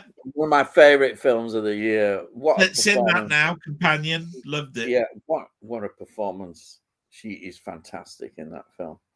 So evil when her intelligence went up. I went, oh, look at just look at the facial expression. That's when you go, wow, you've learned some things here. Because there's very few actors that I think can pull off something with just a facial expression. I think Michael Caine can. Yeah. You know what I mean? Yeah. And of course, I didn't mention Michael Caine's performance. Let's see. I would say Educating Rita. Yes, That's a favourite. I'd say actually it's one of my favourite films. Hannah and Her Sisters is what he got an Oscar for. Woody Allen one, yeah, that's a good one. Yeah, there's so many good performances. Yeah, I mean, in terms of modern ones, if we wanted to do something right, what's your favorite screen performance? And I know what mine is for Dustin Hoffman. Now I'm going to say Marathon Man, which is a bit tentative, really, because some people would say it's not really his best, though, is it? But I really liked his performance in Marathon Man. It's not just about that one scene with the Nazi dentist, right? He actually is good, in that film. But then you've got Midnight Cowboy and my Rizzo. two favorites. Rizzo is just such a great character. I think Midnight Cowboy is an absolute classic. It's a wonderful film. Even John Voight did a good performance. Yeah, it was a great film, and I still like the original Graduate. The Graduate is a great film. It's a great film. What a debut to start in as a film, and so good. Yeah, absolutely wonderful. Right.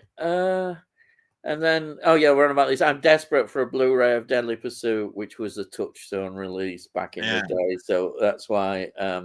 I think a lot of people, that see these, they go to Germany and look, and then it starts off that whole conversation of, are they bootlegs or not? Yeah. And I think it's all down to international rights with dead companies. Yeah. With a lot of these things. And then we got Cy. We've had these, haven't we, saying that about he loved it. And then Tony mentioning this A Month in the Country.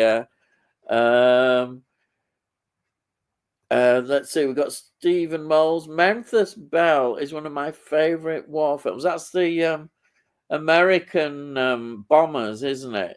They were the one with the biggest record. Yeah, because they had the picture of the girl on the side of the vehicle, on the side of the bomber, isn't it? Which is the Memphis. They had the most. They have that. They always have a 50. They always have a 50s painted girl. Yeah, that's right. Yeah, sort of thing. Ford is painted. Girl, like Betty, whatever her name is. Yeah, Betty Boo. Oh, something like that. And doing the do, Cy said, I really watched Sneakers yesterday. I absolutely love that film. I've not seen Sneakers. Oh, I'm not seeing that. Now, Sneakers, is that the hacker thing? It could be. I'm sorry, but I'm going to have to look that one up. But I'm pretty sure that. Right. I think you're right. I've not seen it. I think it is a hacker film. Yes, it's Robert Redford with Dan Aykroyd. That's it. Right. Yeah.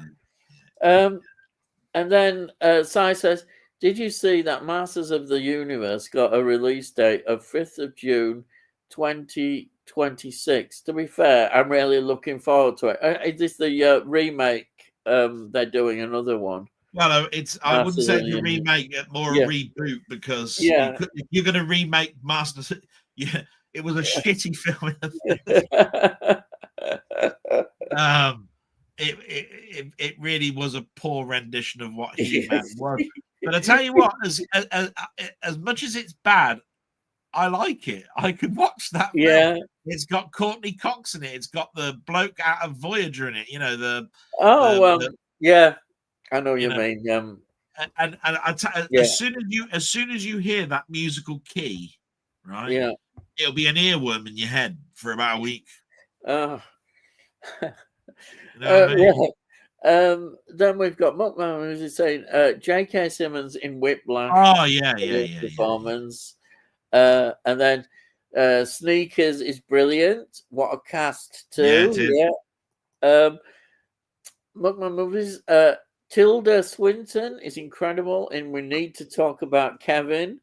All right. Favorite performance for me, Gary Oldman in Leon. Oh yes.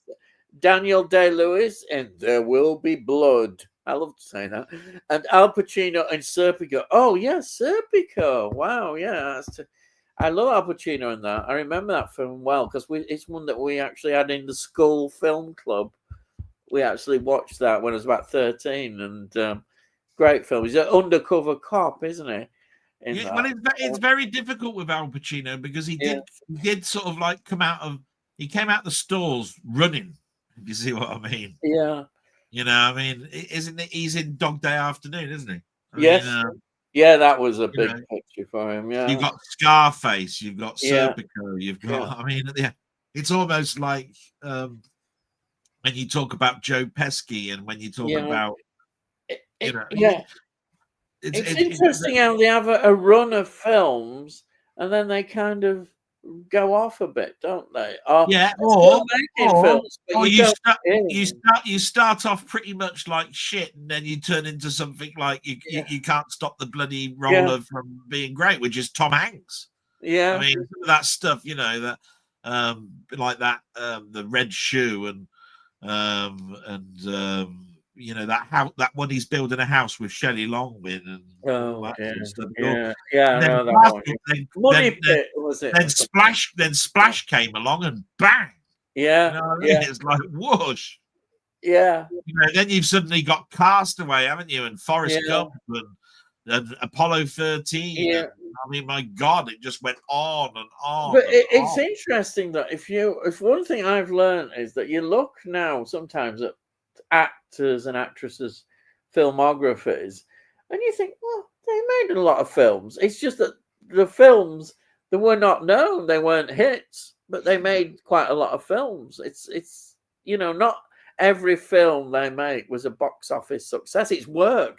They just go and do a film, then on to the next film, and you do get quite a few. Not every film is going to be a big hit for them, but they just make the films. Is that Robin Williams is probably a good example. Probably a lot of don't know all his films. You only know these sort of ones that were big hits. I bet De Niro is. I mean, I haven't gone through his. He's a lot of people think that De Niro's not as good now, that he's not making good choices.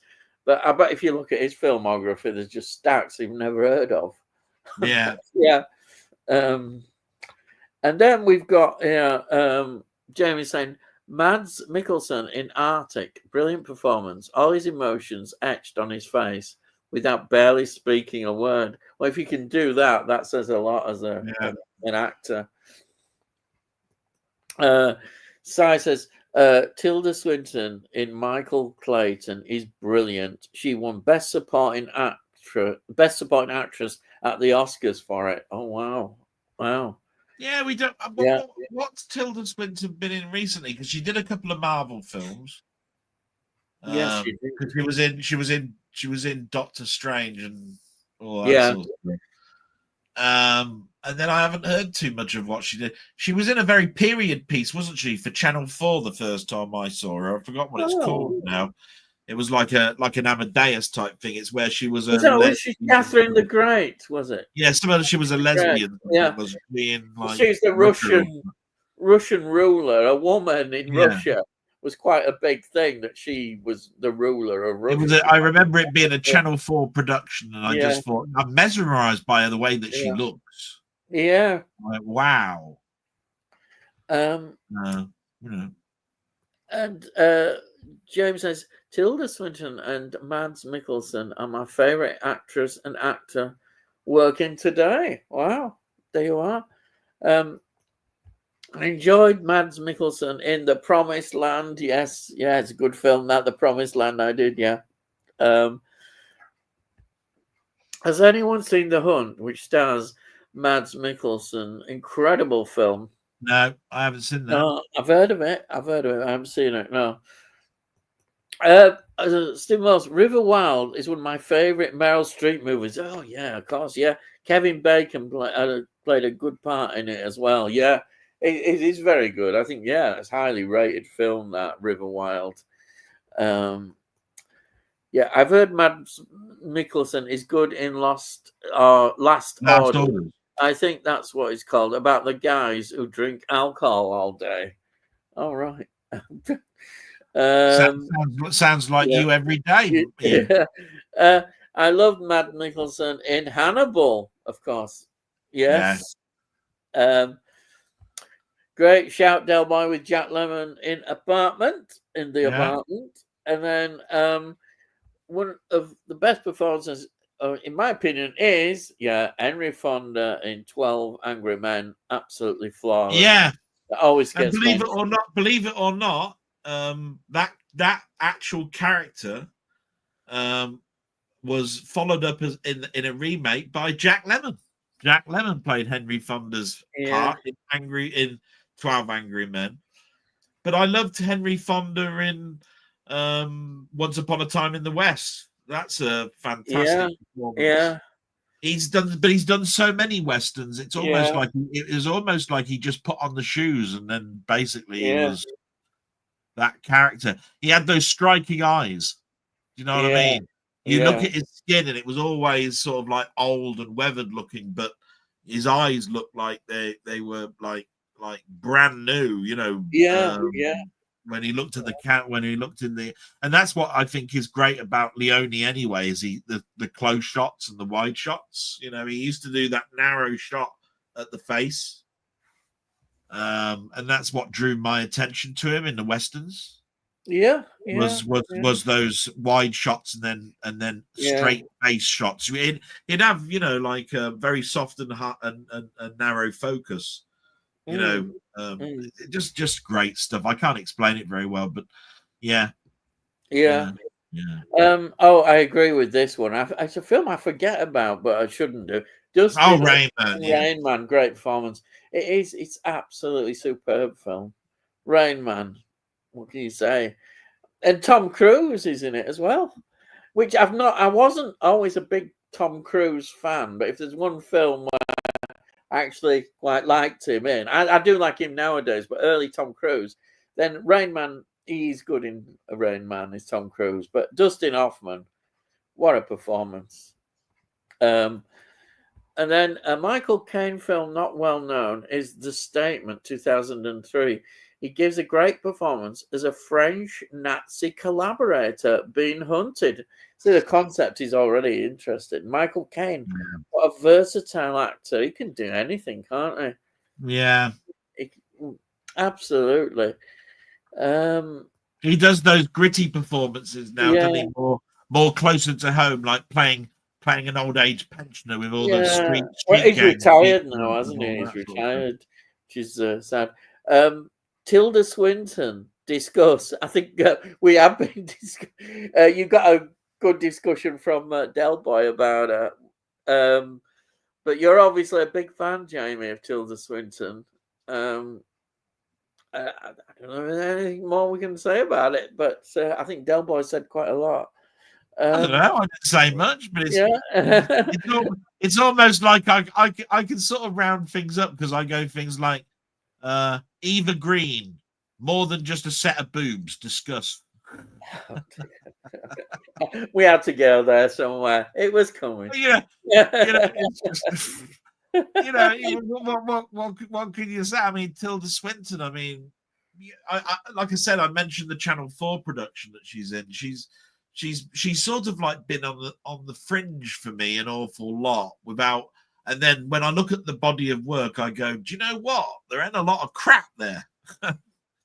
You know what I mean? And then all of a sudden you start looking at that body of work and you say, why isn't she always on the tip of my tongue every time I'm talking about films? Yeah. Absolutely fantastic, some of that stuff that's there. Yeah. But again, I'm trying to think now. I'm looking at modern films and I'm trying to think, what's she been in recently other than a couple of Marvel films? I'm trying to think and I can't. But then I'm not watching so much modern stuff as I am as I should do, and I'm looking back too much. Yeah. So you know. Yeah, I mean, to be fair, you don't get as many sort of the modern actors and actresses because we tend to watch more films. But I like to see new people, and that's why Sophie Thatcher. You know, it's good to see somebody like that. I'm looking forward to watching more of her. And another one is Anya Taylor-Joy. She's another actress that I've seen more recently as a newer actress. So, you know, I want to see more of these people. Hopefully do well in their career. and not disappear. And then we've got Wee Bob out saying, popping in for about a minute. Oh, he's gone now. They're running away to bed as I need my 8 hours if I can get them. Question for me to listen to on the replay. Okay. Well, thank you anyhow. You'll be asleep now, fast asleep. Thank you for popping in. And on the replay, hello. Yeah. Right. Well, he did a recent video as well, and he put a community question out. Yeah. For the life of me, I'm trying to think what it was now. He always does a good community question, and they're just so well sort of like thought out. I just go, I can't honestly answer that, bastard. Like that. Now, here's an interesting question. Your top battle scene that pops into your mind first, regardless of whether it's your favorite. Right. Right. Have you got one? I don't want me to go first.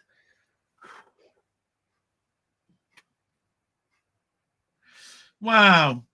As a kiddie, it was always the trench run in Star Wars. You know, you've got the X-Wing going down the trench, everything's looking all bloody brilliant. You've got Luke Skywalker turning the computer off, you got Darth Vader behind going, stay on down, and all this. But battle sequences, I mean, there's been so many great ones, haven't there? I mean, some people will say that the opening sequence to Saving Private Ryan can't be beat. You know, the landing on, you know, on the beach, you know, battle sequences. I think it's going to be the battle sequences, I think, in Waterloo. Oh, yeah, I was going to, yeah, I agree. Yeah, Waterloo, what a film. Because I like period pieces. Yeah. You could go with Zulu, you could go with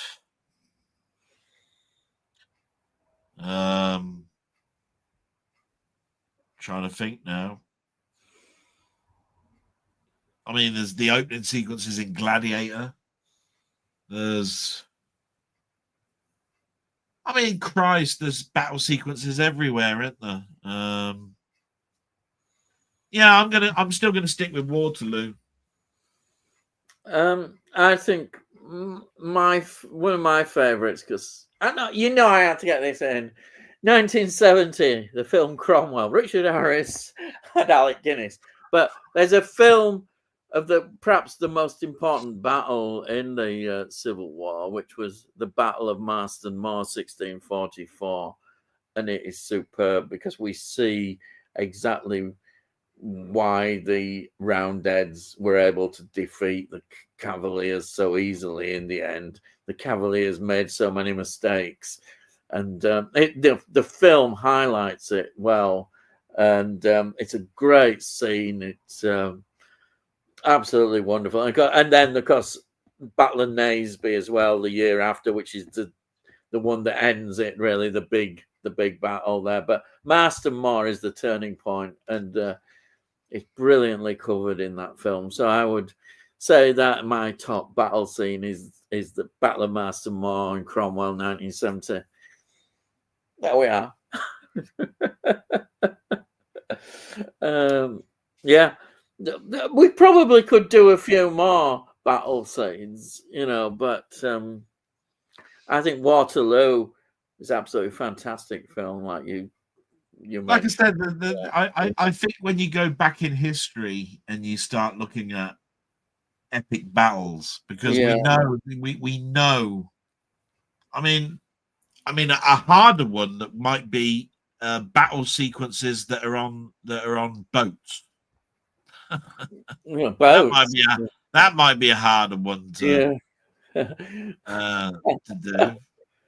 Yeah.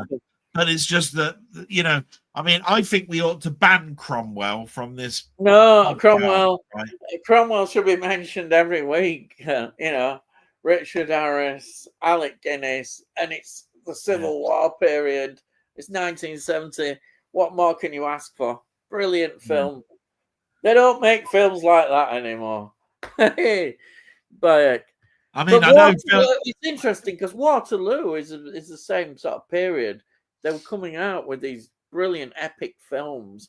And the story of Waterloo was absolutely fantastic, the way they did it. I loved it.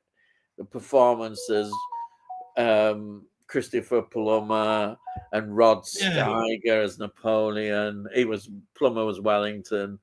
It was just so superb, and the battle scenes they got in these wonderful. I think loads of Russian reserve. There's a big battle scene in Ridley Scott's Robin Hood, which is on the beach at the end. Oh, right. Which is very brutal. Yeah.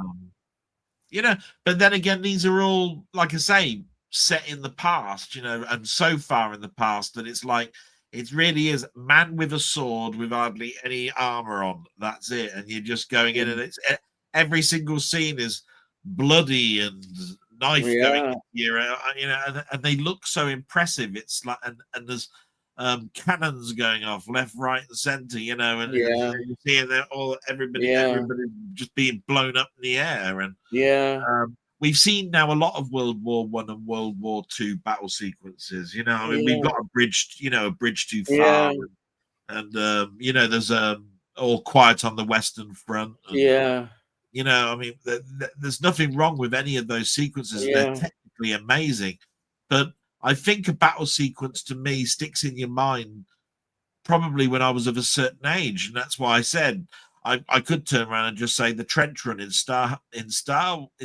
Wars, because I was 8, and it was science fiction. There was spaceships, there was lasers going everywhere. Everything looked technically brilliant. You had Darth Vader behind. There was graphic displays where the X-wing was doing this all in the, and I was just going, "Oh my god, this is amazing! What's all this all about?" But that's an 8-year-old. That's an 8-year-old watching something. What about the War of the Worlds? That's some great scenes in that, battle scenes. With the tripod Martians, absolutely wonderful. There's lots, actually. I think there's been a lot of really good battle scenes. Films have got, they're so good at doing it. I mean, it's pretty brutal in Battle for the Planet of the Apes. Yeah. Oh yes. Yeah. I mean, when Caesar escapes that colony and frees all the apes, and and all of that, and actually wins over the whole of the earth. Yeah. Sometimes I get the urge to want to watch all those original films again, even though hold back, because I've heard that they're still bringing out the first 5 films in 4K in a box set. Oh wow, be expensive. I can't wait. Yeah, I'm there going. As soon as Denny told me that they've done the first 2 films as 4K. The next 3 are being done, and they're contemplating bringing them out in 2 forms. One, the standard, and the individuals. Will that be next year? You think? And then one as a steelbook set. Yeah. And I just will that be next year, or is that this year? Is that due out this year? It was supposed to be the end of this year. I wonder if it'll get back to next year, because they won't want to make any mistakes. They'll want to. When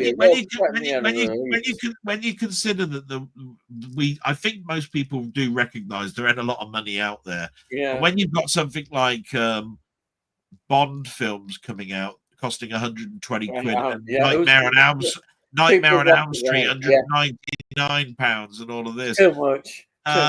You got to turn around and go, you know what? Maybe it'd be best to have it at the beginning of next year or something. And also I sometimes think, well, do the individual releases. It's better, because then you can buy them, 2 at a time maybe, and it doesn't cost as much. You could buy them, work it out, paying over a few months. So I hope they do release them individually. I think it'd be better. It'll look good on shelf, I think. Nice. The thing that I like is why don't could be going to a rant here, but sometimes the film posters, the original artwork is so great.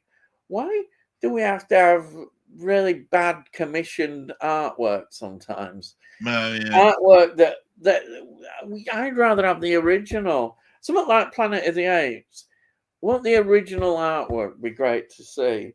But Well, that's yeah, that's the yeah, round dome cage, isn't it? With the yeah. yellows and oranges. I'd love to see original art of all the films, but I think they feel sometimes you've got to update it and put some new artwork. I'm not saying sometimes the new artwork can be good, but I still like to see the original, definitely the original film poster artwork. Yeah. Anyhow, let's have a look. Si says Tilda Swinton would be great as David Bowie in his biopic. Oh, um, Yeah. yeah. Well, I mean, at the end of the day, we've seen Yeah. Tilda bold. Yeah. So if you Yeah. put all of the different hairdos that David Bowie's had over the years, she has got a similar bone structure. I mean, Yeah, yeah, I will say that she would yeah. make a good one. And then Wee Bob says weirdly true, Si. Yeah. Here we are. No brainer for me, Bob. It had to be Zulu, of course. Yes, the Like I said, battle. I did say, We knew that would come. I did say a possibility of Yeah, Zulu. it's Tony's favorite film, Zulu. Yes. I mean, the last 30 minutes, isn't there, of Yeah. that I mentioned the other day, didn't I? Of the Alamo. Yeah. Yeah. I told you, didn't I? I said you've got John Wayne. Yeah. I mean, there he is battling along. Yeah. They stick a sword in him. He goes, "Oh, I think I've got a big fiery stick in my hand. I think I'll turn around and throw it this dynamite." I mean, at the end of the day, I mean, that was fortuitous. Don't you think one of the great sequences? Well, it's most of the film anyhow. Is in Where Eagles Dare. Once they break into the castle complex, it's brilliant. It's the scenes are brilliant. The way them, I mean, it's just great. Absolutely wonderful. I love Where Eagles Dare. What a performance! Yeah, brilliant. And then we both said, I watched The Station Agent. Loved it. Thanks to whoever recommended it. Oh, that's good. do you remember who it was? No. And then she was in The Dead Don't Die. I think is that Tilda again. Tilda, I think, Great, Wee Bob. So glad you enjoyed Station Agent, mate. Uh-huh. Is that handsome? It was my recommendation. There he has James another recommendation. It's that handsome bastard again who gets in the way. And then Wee Bob says, cheers, McMahon. Certainly we'll try to get it on physical media as it just made me feel so mellow. It is a strange movie in terms of normal stuff we see in mainstream movies. It's that makes sense. Yeah, I know what you mean. I'm just gonna lock the front door, so I'll be back in a minute. Yeah. No, it's just so I don't wake my mum at 11:30 or something. That's okay. Yeah.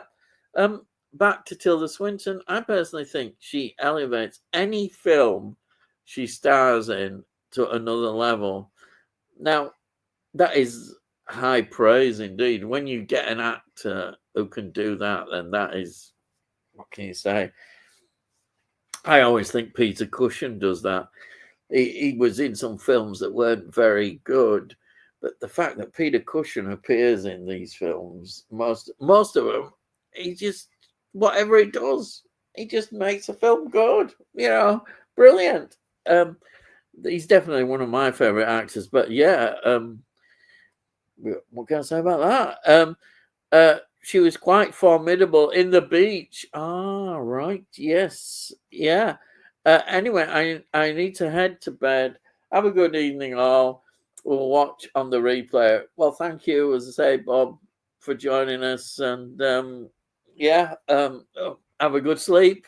And then Cy Robson says, agree, Jamie, with Tilda Swinton. She brings a certain quality to a film. And then we have got 3,000 Years of Longing is a great Tilda Swinton film. I love her in the Julia. Oh, Julia too. That film really surprised me. I saw that years ago, Julia. If it's the same one. And the thing is, I don't remember too much about Julia, but it's one I saw a long time ago. And I know it was a good film, but that's it. I can't remember much more about that. I think it's one I should watch again. I know I remember seeing it and absolutely loving it. Only Lovers Left Alive is great, starring Tilda and Tom Hiddleston. All right. Favorite battle scene, Braveheart. Yeah, a lot of people like that. Yeah. It's a great film. You know, don't take any notice of people who say, "Oh, it's not historically accurate." You know, and I'm somebody who's a historian and who loves history. Doesn't matter to me. A film is a film, and you take it in that universe. It doesn't matter that it may have been historically not correct. It doesn't matter at all.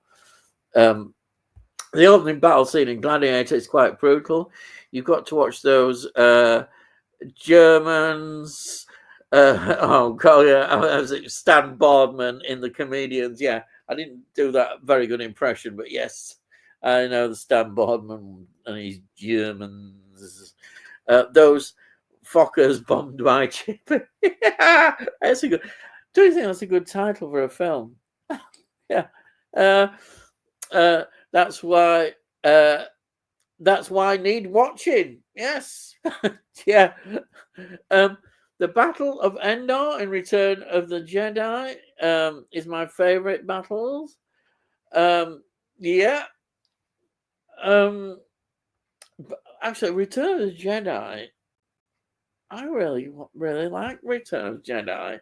I think it's a good end to the trilogy. I know a lot of people are not as keen on it, or they think it's a letdown after Empire Strikes Back. I'll tell you what. I'll tell you what ruined it for me. Return of the Jedi. Here we go. No, honestly, it's just that. I mean, I know. If you're of a certain age, it's all okay and everything. But Ewoks. I mean, for fuck's sake. Yeah, but little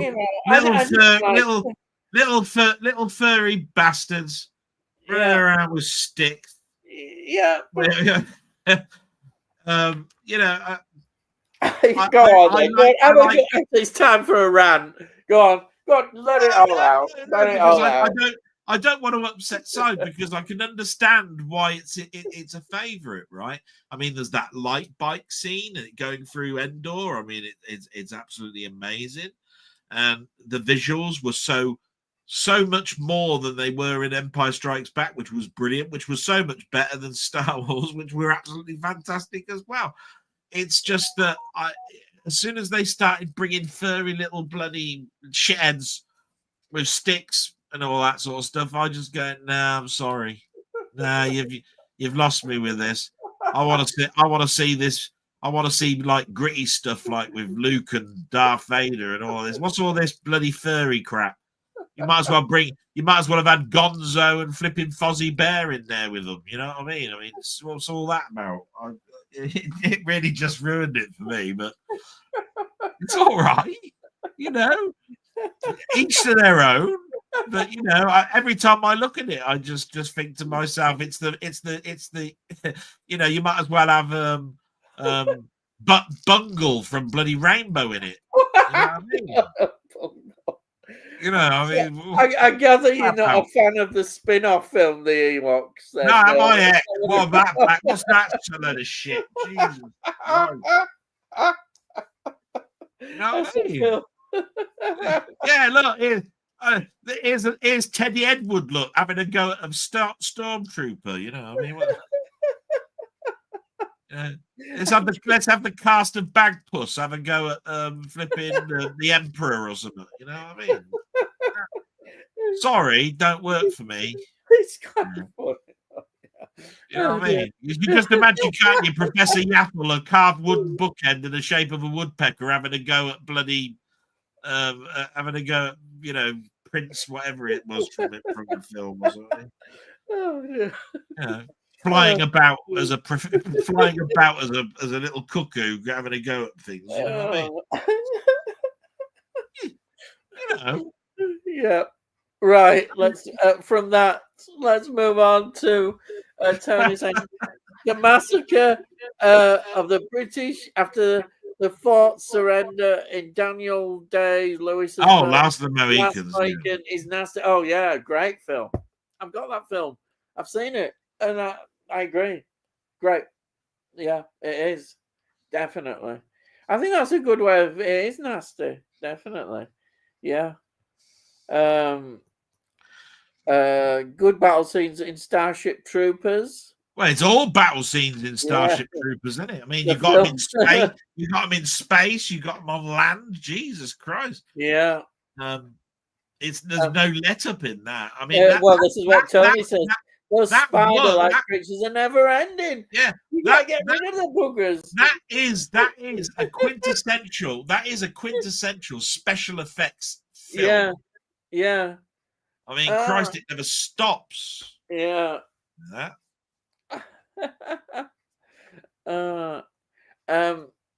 Julia is from 2018. You're probably thinking of a different film. Yeah, it is. It's earlier, the one that I was thinking of. Has anybody actually any thought about best battle sequences on the water or under the water? Oh, that's an interesting point. Under the water. You know, I mean, you've got Run Silent, Run Deep. You've got, you know, I mean, you've got subtle ones, you know, like Crimson Tide and Hunt for Red October. But you've got big battle sequences like Elizabeth I, the Golden Era, and you got Waterworld. Christ, the amount of bloody battle sequences there are on the top of the sea on that. You know, I mean, there's a lot. Master and Commander, yeah, really hell. Just seen McMahon say that. Yeah, I've just found. Yeah, this is the film. Yeah, I said the film that I remember well is Julia. It's 1977. Meryl Streep is in this one, and it's a pretty good. It's smuggling money. It's about this woman who enlists this person to smuggle money through Nazi Germany. But it's quite a drama. It's very good. That's how I remember Julia. Yeah. It's directed by Fred Zinnemann, and it's based on some book as well. Yeah. Anyhow, there we are. So that is a different one to what you're thinking of. Fine. And did you see that? I've got a picture of your dad behind me. Yeah.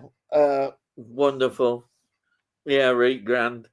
Good old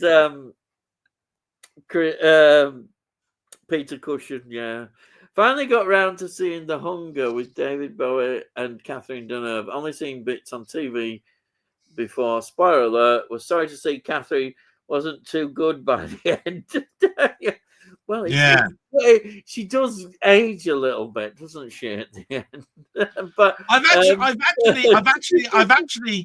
actually restarted watching the TV series. Oh yes, that we mentioned, didn't we? Yeah. Which is really, it's just really. I mean, it's no Twilight Zone, but it's really good. Well, it sounds pretty good. Yeah. Here we are. Julia. Oh, this is the other version that I don't know. Julia is about an alcoholic woman who kidnaps a fellow AA member's young son from the boy's wealthy grandfather. Yeah, that's nothing like the one that I was talking about. Yeah. Only available on DVD, unfortunately. Yeah. Sai says, it's okay, Del. I ate the Ewoks too. Yes. And he says, definitely worth picking up for cheap. Yep. Now, I bet I know who likes this film. Master and Commander on the Water. Yeah. Battle scenes in it. Like I said, Master and Commander is a brilliant film. Yeah, you'll see in the next line he turns around and said, "There's a restored version going on Steelbook." I've actually ordered that. Yeah. It is. Oh yeah, film. You're right. I'll just move that. Yeah, to this. Yeah. Yeah. It is a good film. Yeah.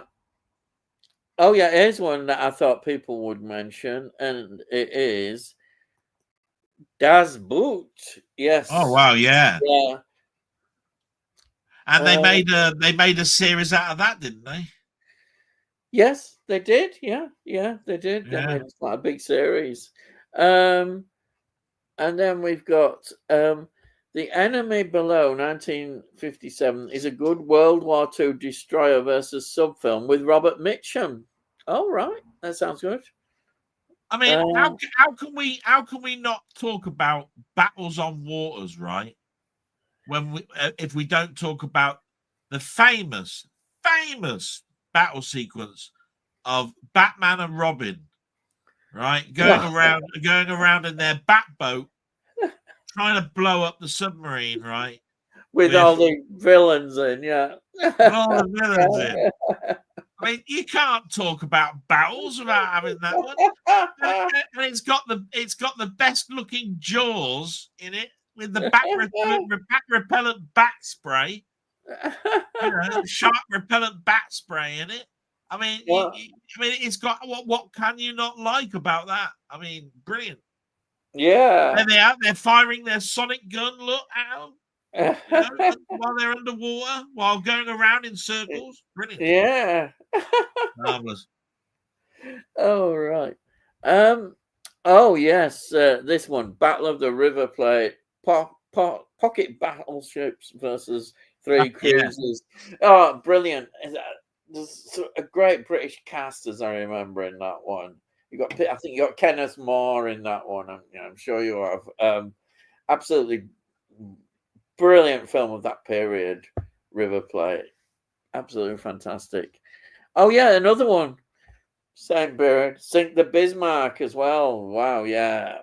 Absolutely. All these wonderful British war films. Absolutely brilliant. Oh, here's another one that people perhaps will remember as well. The Hunt for Red October isn't a battle, but it's a great Cold War movie. Yeah, I mentioned that along with um along with Crimson Tide. They're not really battles, but they are run silent, run deep type films. Do you know what I mean? Yeah. Which, as far as I'm concerned, are still war stuff. You know what I mean? You could turn around and say there's no real battle sequence in Firefox, right? With Clint Eastwood stealing that advanced aircraft, but of course he's firing a clone of himself. Oh, Great aerial sequences. Like Maverick's got great aerial sequences, hasn't it? With those jets flying across that snowy sort of canyon. Oh, I'll tell you a film that people never mentioned that much. I think we have mentioned it on here. It's Ice Station Zebra. Well, yeah. A brilliant submarine film. Well, we keep talking about that, well, don't we? Because we get to the end where the submarine submerges out and they're all on the top there and they've got a bomb. Oh, yeah. They're all sort of like chatting to each other, really, aren't they? Yeah, that's the conflict, the Cold War conflict. And that's how it's ended, by a few people saying, oh, we better not go this far. Okay, we won't go this far. Bye. Off we go. That's it. All that build up. You could argue it's wouldn't it be great if you could solve the world's problems like that so quickly? Yeah. After all that build up. Oh yeah. Oh yeah. Let's have a look here. We've got here. Subs versus Dinosaur in Land That Time Forgot. Yes. Yeah. Brilliant. Well, that's the end of the comments tonight. Well, yeah, but we can still continue things. I mean, at the end of the day, let's see what I've sort of like read and heard recently. Let me think. The big news I think is that Superman is on course to get the billion that they were looking for. Its second week did incredibly well. Yeah. Then again, I did look and see what the competition was, and the competition was the Smurfs. I mean, what the fuck? I think I'd go and watch Superman again if the only other option I've got is the Smurfs. What, them blue little bastards that are going around? I mean, who wants to see that? It's just, And it, it's.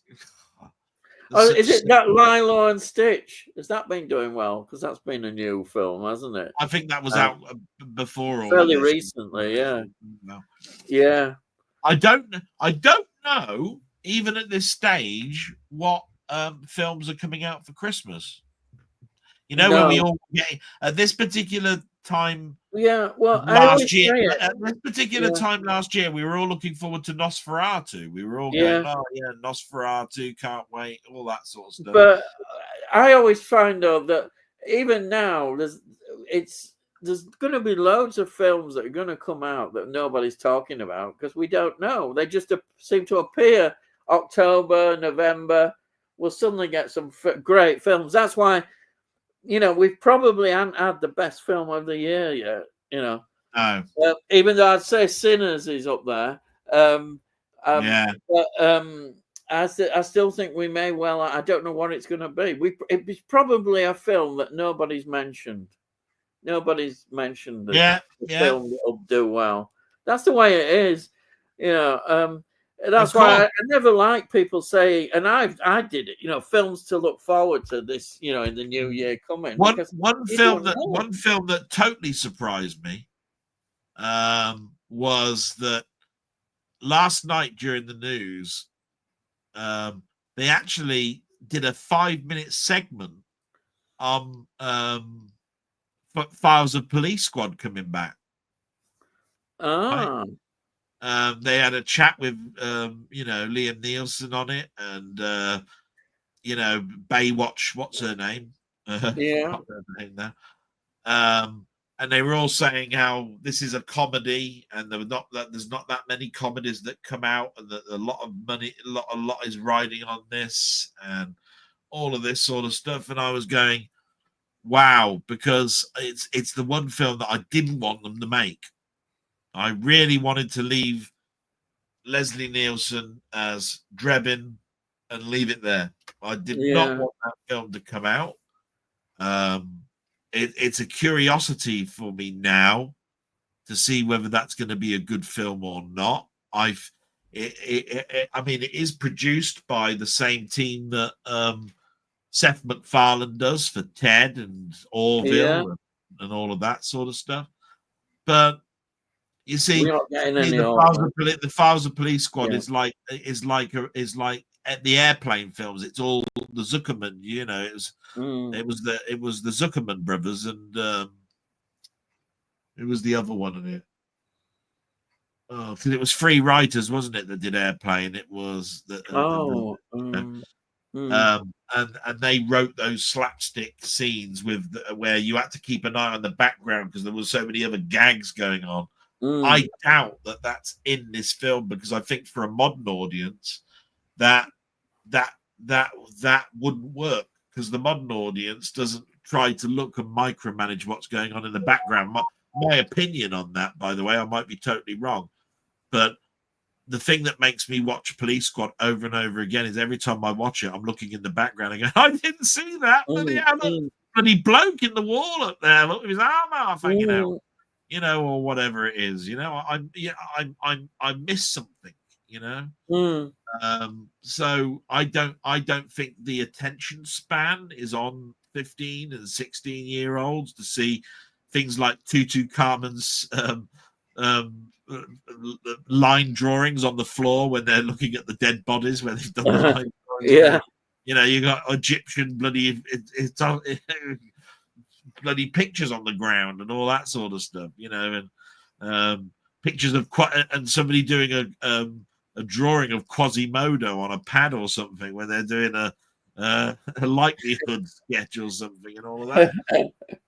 that to me is rounds up Police Squad, is all of that stuff that's going on, whether they capture that, I don't know. I just don't think it will. I think there's, to me, because I didn't want them to make the film, I've already obviously got a negative aspect of the film before I even go in. And I did say at the beginning of the year I wouldn't do that. But I find it really difficult to do that when that's the one film I didn't want them to remake. Yeah. It's an interesting question. I have trouble with that. Do you think the reason we don't get as many comedy films nowadays is because of people being worried about offending people? That's it, yeah. And therefore you can't make humor about certain things. And has that really affected the reason why we don't get the comedy films? Yeah, that we used to. I would say that was a big 40% of it. You for anything that you might say might offend someone, and then basically you're going to cause all sorts of riffs and horrible and terrible. You got to laugh at yourself. I'm pretty sure that most comedians turned around and said, "Look, we all know that there are atrocities in the world, but basically at some point you've got to laugh at yourself. You know, the absurdity of it all." Monty Python did The Meaning of Life, didn't they? I mean, Christ, you couldn't get the life of Brian and Christianity and Jesus and all of this sort of stuff. You know, the problem is we're in a different world now. Just imagine if Disney turned around and said, "We're bringing back the life of Brian. We're going to redo it for this year." You go, what is it? A 5-minute comedy, 5 minutes short or something? You know, because you'd have to take out an hour and 55 minutes of footage from the original film to make that film again, wouldn't you? I mean, there must be 5 minutes, and I think that's probably the title sequence which you can get away with. The problem is nowadays it seems that every researcher or these people seem determined to knock people down. So something you said about 10 years ago, who could remember what happened 10 years ago in your life? Suddenly, you said that, and that suddenly that whatever comment you made, which may be totally out of context, nobody knows, suddenly can affect your career, and that's what's been happening. This is the kind of world. It's quite dangerous almost. You've got to be careful what you say, because it's taken out of context. Then you can be in serious trouble. Your whole career could just be, that's it, just end. But I mean, who remembers what happened 10 years ago? And you as a person, people as people change. We're not the same people as we were 10 years ago or whatever. No. We've all changed, and it's in context as well. So it seems so unfair that, you know, you've said something and it may have been a joke, but it's not considered funny nowadays. Honestly, six years down the line from a proper disaster, there'd be a comedy film out about it. I mean, at the end of the day, we should be now having comedy films about COVID. Yeah, really. Yeah, you won't see that. You won't see that happening. No, you know what I mean? no. But that's what I'm trying to say. Back in the day, it'd be an open field for you to just do anything that you want. Yes. You wouldn't have offended anybody. Now, oh my God, my dad died during COVID. I don't want to see that. You can't. You know what I mean? And Yeah. Be like, what? Yeah, and yeah, I'm sure there is. Unfortunately, no, it's not unfortunately. A good comedy writer could probably make good points about what happened at COVID, but do it in a comedic way. Yeah. But you wouldn't get away with it. You know, about all the things that we were told and said, you know, you couldn't do and do. I think the first person that's going to do a COVID film is probably going to be Wes Anderson or something. You know, I'm trying to think of a director that might actually have a somebody who's got the COVID. Yeah, but a good script that could show what it was like, but also take a lighter view of it. But you're going to get people saying, it wasn't, you know, what about all the victims who did die? You can't disrespect it. That's not disrespecting them. It's just putting a comedy element. I mean, you could say that with so many things. It's comedy shouldn't have any boundaries. I think there's a Happy Gilmore 2 coming out as a comedy. I think there's Spaceballs 2. Oh or yeah, The there you Search are. for More Money. Spaceballs too. Yeah, there is. The Search for More Money, or whatever it is. Maybe they are trying to think that we've got to bring some comedies back, and that's what Wow. they should do. Hopefully, I that mean, it's a discussion that could progress. I mean, we've, as a country, we've produced some good British comedies. It would be good to see us produce them. I mean, we produced a film which some people might have found offensive, but works well, which is that film called Lion, which is about a group who are going to do this bombing. Have you seen that film? It's got a lot of satire, edge, a lot of comedy in it. But would people dare do a film like that nowadays? I don't know. There's I think certain. I think the look of it is going to be indie films. The Yes. more Hollywood bow away to and turn into this way of we'll do things that we think will please the audience when actually you alienate them, the more indie films take over and take the chance and Yeah. Yes. Yeah. do that. Yeah. So, I think COVID is going to be an interesting area to look at and see how it's going to be portrayed. yeah. Definitely. It's a big part of history. I mean, sometimes you think to yourself, no, that's quite a few years ago now. As we're moving on away from it, all we need to do is get Trump out in the next 3 years and do a film called Trump the Movie or something, right? I'm sure. Yeah. And then have absolutely everything in it. We'll have the Muppets in it. Yeah. We'll have Ewoks in it. Yeah. We'll have everything. Actually, on a serious note, I'm surprised nobody. Well, I think it will happen. I'll do something on the Epstein thing, because the Epstein thing was such a big thing. The cover up.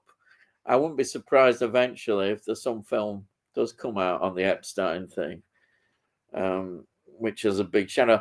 But it's all perspective, isn't it? As we look back at things, I mean, who would have thought?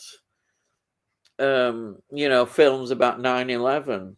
Now we look back at 9/11 and it was a massive historical event, but we can still produce films on events like that. I don't think ever people should be afraid, filmmakers, not to do things like that. I agree. Right, let's have a look at some more comments. We've had a few more in now. Let's go back. So we've got one from Tony here saying the Bedford incident, yes, with Richard Widmark and Sidney Poitier, is a tense Cold War thriller with Widmark as the captain of a nuclear-armed destroyer tracking a Russian sub, and as usual, Widmark is just, he's brilliant in those kind of roles, absolutely brilliant. And Sai says the fight at the end of Platoon is quite brutal. Yeah, that's another one. Yeah. And then Sai says, Del, you missed my earlier comment, but have you heard that Ralph Ineson is getting great reviews for his portrayal as Galacticus? Apparently Fairly good. He's the voice of Galactus, but I heard actually that he got into character by actually putting him in a suit, and actually he got into character by having the suit on, and as reference for the other actors as well to portray their parts in it, which is an interesting thing because Galactus is a bloody great big huge thing. But apparently IMAX is the best place to go and see this film. I don't know if that's to try and get people to spend more money by going to an IMAX theater and all of that sort of stuff. But I mean, the thing about it for me is that I read that Fantastic Four story, the coming of Galactus. It came out in 1965, something like that. I read it in about 1976, something like that. I was about 7 years old, 8 years old, somewhere around there. And I just thought to myself, wow, this is almost like a Hollywood movie. I mean, it's like watching, it's like looking at a storyboard of something. I was just thinking to myself, wow, if this was so, if you could get this looking real, this would be absolutely fantastic, you know. And here we are, you know, 2025, and they've done it. Yeah. You know, from my point of view, it should be a really exciting time. It's a shame that Marvel have watered down their product so much, because that's the issue now, is that you had 10 years of absolute top-notch stuff where they couldn't do anything wrong. Then they got oversaturated, over cocky, and basically alienated just about everybody. Some of the stuff that come out, I just don't understand it myself. I've looked at it and gone, what the hell's this? And I'm a person that reads comics.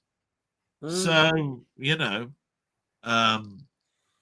I did look at that site. I don't know whether you're excited about seeing Fantastic Four. I don't know whether you've gone and seen Superman oh no, I think you said you've seen it twice and you loved it. Actually, yeah. I don't know whether you're going to love the Fantastic Four or hate it. I don't know how much you know about the Fantastic Four. As I said, I've read it years and years and years ago. I mean, to me, it's a classic. I suppose there's a lot more for me to scrutinize when I'm going to watch the film than there is anything else. But I bet you any money. I mean, I haven't looked, but I bet you there's loads and loads of reviews out right now that said I went to a secret screening of it. And then I bet you in about a week's time, or under a week, there will be please watch this YouTube video for 178 Easter eggs that you might have missed in the first 10 minutes of watching this film. They love doing this Easter eggs crap. You know, did you see that the number plate on the Fantastic Four's car was FF4 Blue, which happened to be the very first drawing that Jack Kirby did in the Fantastic Four that appeared in issue 2 back in 1962, and blah blah blah blah. I must admit, they get on my tits now. You know what I mean? All this bollocks about. Did you miss this? Did you miss that? I'm sorry, but I went in there to watch the film, mate.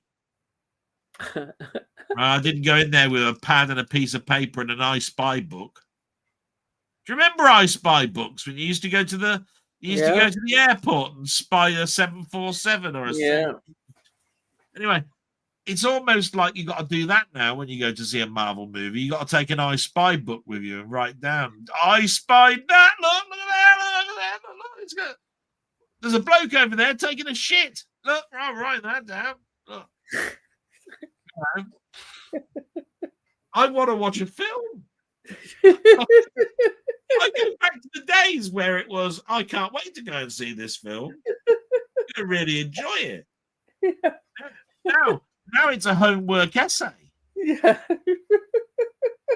I'm going there because I need to do an essay on. You've got to take notes. A thesis on how not to make a movie, etc., etc. I mean, it's like, it's the mad rush to get the first letterbox review of Fantastic Four out or something. God, you know I mean?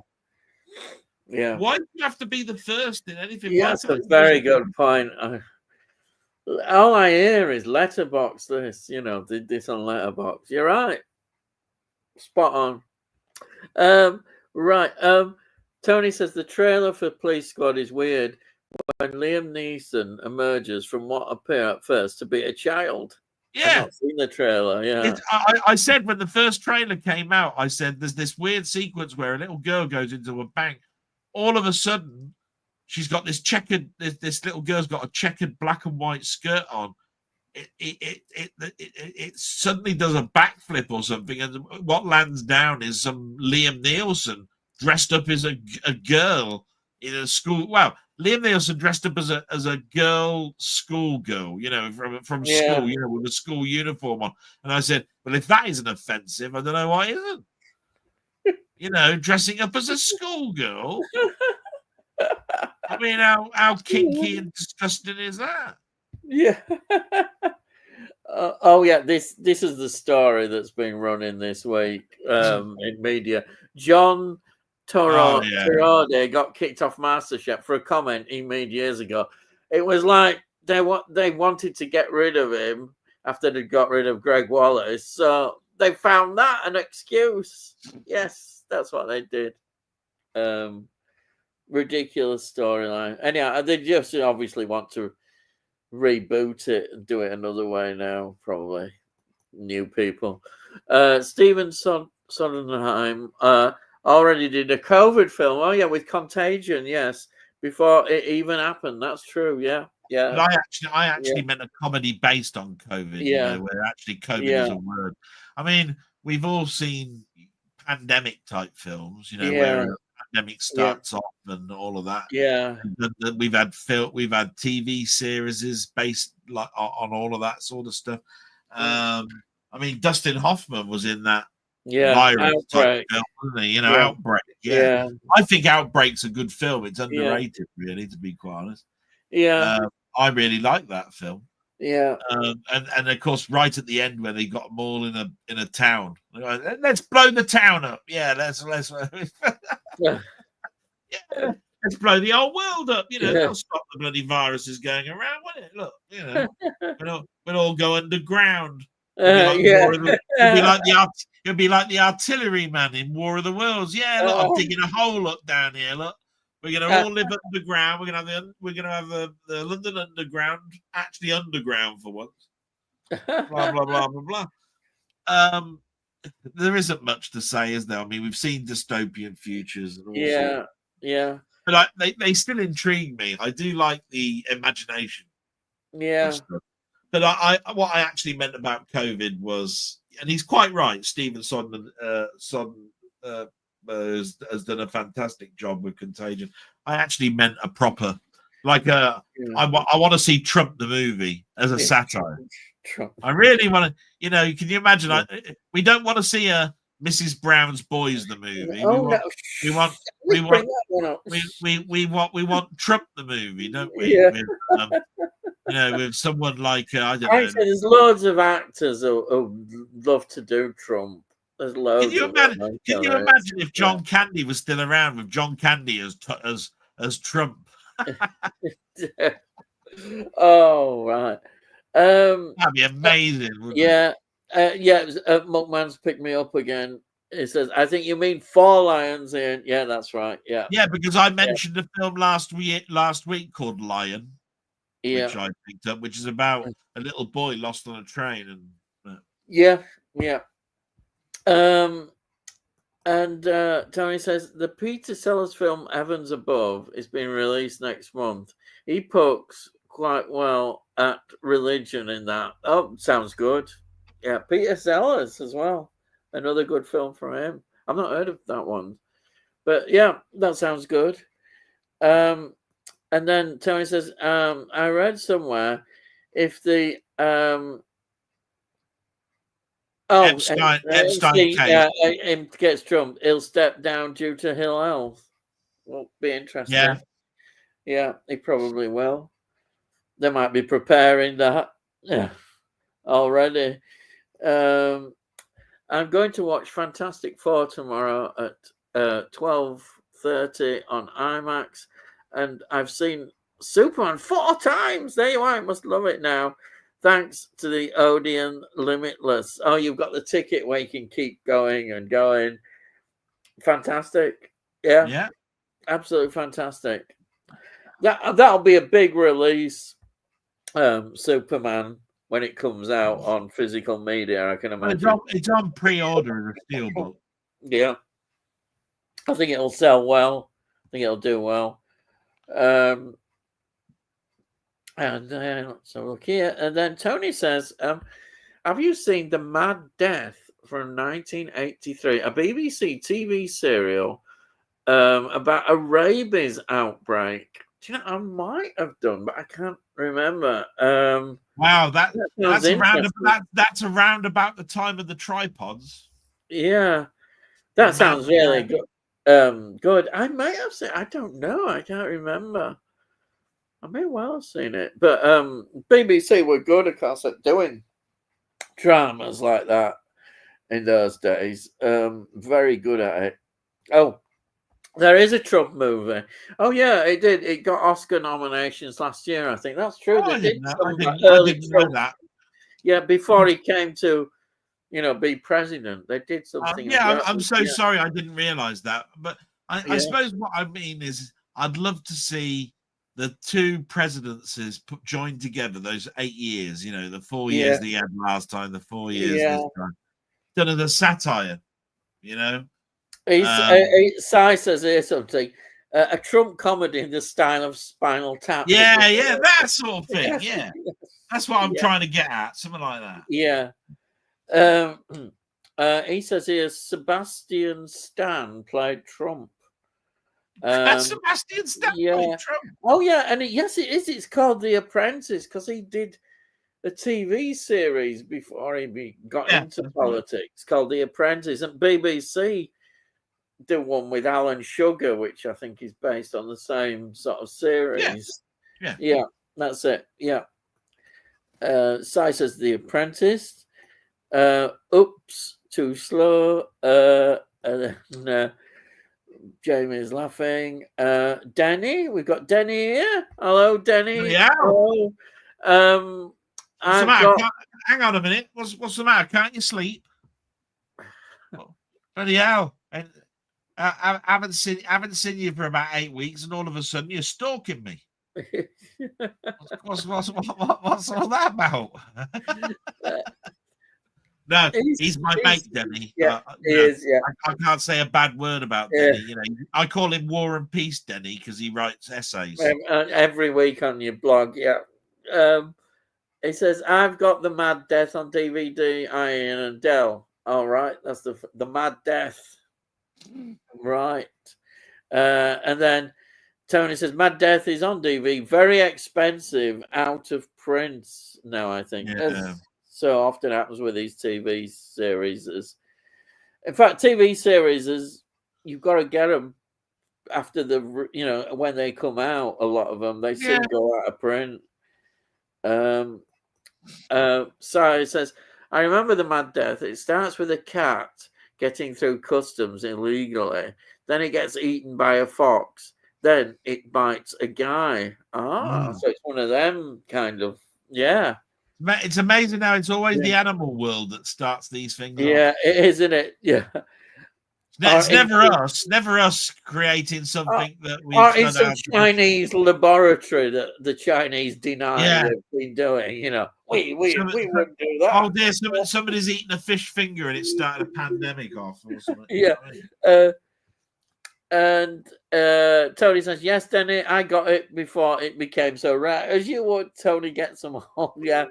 And then Denny says, "If it wasn't already been mentioned, Spawn and Salem's Lot 1979 is coming to Arrow Video October in 4K. There you are. Salem's Lot is getting a 4K release."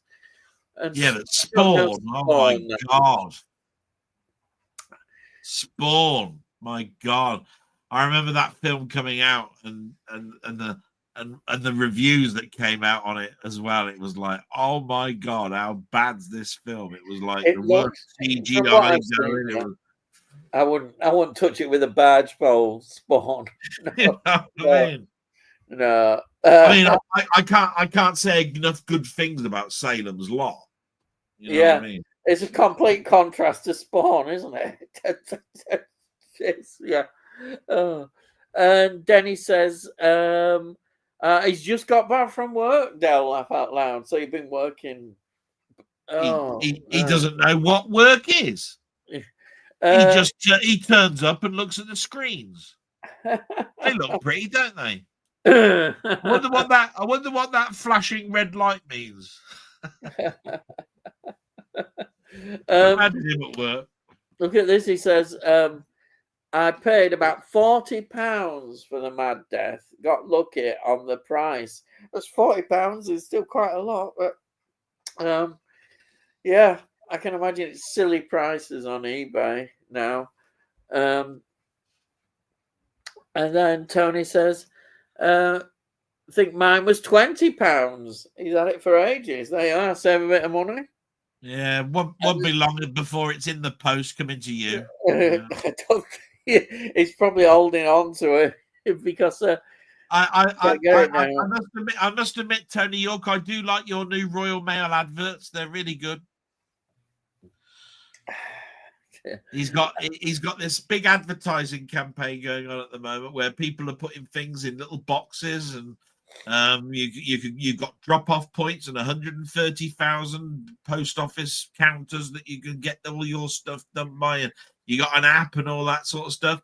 And this app, it's called the Tony York Post Office app. I saw it. It actually had that. It said Tony York Office app. I thought, fucking hell, bloody hell, his name's getting about now. Look. This guy typed in landfill and it turned up with Ian Hill's address on it. It's great. Here we go. Marvelous, I thought. And then we've got Denny saying, "Cheeky bugger, Del. I never stopped working." You never start work. You never started working. Yeah, I can believe that. Yeah. And Sai says, "The Mad Death is on Amazon for, well, 30 quid, really, 29.97 DVD. So it's getting expensive." Well, that's going to piss Denny off. He bought it for 40 quid. Yeah. Yeah. Could have saved.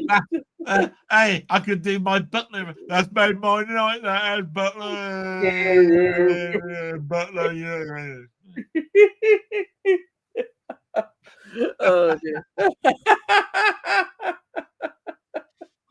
Oh, Butler. Oh dear. Throwing a bit of Sid James, can't you? Yeah. I was watching one of those things where they run through TV series that you might not remember, the forgotten ones. And that one that came up that they did after On the Buses with him doing, I forgot what it's something about drinking water, was it, or something? Don't drink the water. Oh no, After on the buses, he did a series with Pat Coombs where it's called "Don't Drink the Water." That's right. It was a failed one. They moved over to Spain because of the 3-day week. Yeah. It was going to be for a holiday, but then he told his sister, who's going to live with him, that they've actually bought a place over there. It lasted 1 year, and it was a piece of shit. Yeah, it really was. It was, shit He had the bloke from Play School on it. I mean, what was it, Griffiths or whatever his name was? Yes, yeah. I know what you mean.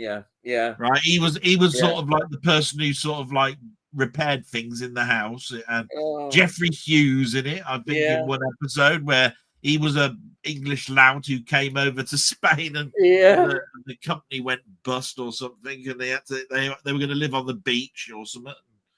But Pat Coombs, it's amazing her career because she was always in weird things. She was a character actress in Dick Emery's show.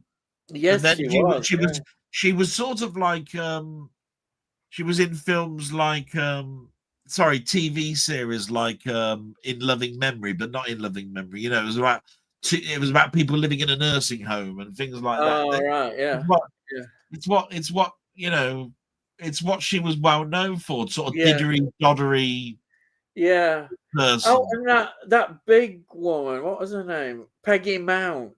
Yeah, that's the one I was trying to think of. It's nursing home. Yeah. You only live twice or something like that. Was it you only live twice or something? I can't remember what it was. Something similar to that. There was a few that Peggy Mount was in. Yeah, she was a bit of she played like these kind of battle axe, loud characters. And she would always be the submissive. Yeah, that's right. Yeah. Diddery doddery type person. Yeah. Right. Let's have a look. And we've got here Tony saying, thinking of selling my RM shares. It's going down the pen. The Royal Mail shares. Yeah, it probably is. They're trying to sell it off and all that sort of stuff, I think. Well, they did turn around and say that after a review, that you either privatize it again, you do a 3-day, you turn the first class mail into only being delivered for 3 days a week. Oh, crikey, yeah. Right. There was all these different things. It's not got much hope. I just turned around and said, you are far and away now being the Queen's recognized post people, right? Yeah. There is no way there should be a royal certificate against this company anymore. Yeah. It's rubbish. Yeah. I mean, at the end of the day, you got the biggest scandal. You got the biggest scandal in the world going on at the moment. Oh yeah, that whether they didn't pay people which compensation. How they're surviving, I don't know. Next door, right? No word of a lie. Next door, they're up for sale. Their post office. You sell it as a franchise. You sell it as a post office franchise, right? I don't know anybody that would be stupid enough, I think, really, to buy it, because you've got to look after the post office counter. And I tell you what, you're still using that dodgy software where you went to prison if you start using it. You know what I mean? I mean, in their right mind's going to buy that. Yeah, give it my way. I'll do it. You know, I can't wait to go to prison. Yeah. You know, owe £5,000 because I did something wrong on a computer system. I can't wait. Yeah. You know what I mean? Oh dear. And then sorry. Ty says I've just bought a copy. Oh, that's what we were on about earlier. And then Denny says the Mad Death long ago was over £100. Ironically, Man in a Suitcase limited edition going for £25. Yeah. He actually sent me a link to that. I was much obliged to him for sending me that. And is that Man in a Suitcase Blu-ray, Denny? It is. Yeah. And then maybe inventory of a certain physical items has been found in mass. Yeah. I don't know. What tends to happen, they find things in warehouses and stuff that are, and then I heard it was in a suitcase in the corner of Amazon. Yeah, I've got Man in a Suitcase. I was just looking now. Yeah, but you got the DVD, haven't you? A Tony DVD, Man in a Suitcase. Yeah, yours are the DVDs though, aren't they? Yeah. These are Blu-rays for 25.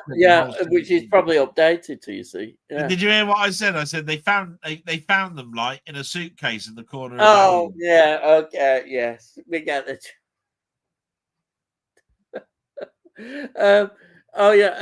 Even Stephen Lewis couldn't save "Don't Drink the Water," unfortunately. Yeah. It's atrocious. It's one at worst. Can't remember what I paid for Man in a Suitcase Blu-ray. Sure, it was quite a bit more than £25.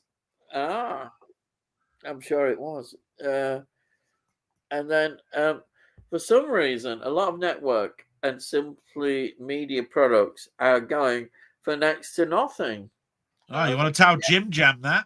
Yeah. Jim Jam's, it's worth a video if it's a network title from Jim Jam. I don't know. Actually, it is true that if you go on eBay, there's still a lot of network titles available, and some and they're not. Some are obviously very expensive. I think the Blu-ray releases were near the end, so they're more difficult, more rare to get hold of. Well, some of the DVDs are not that rare. You can get. Yeah.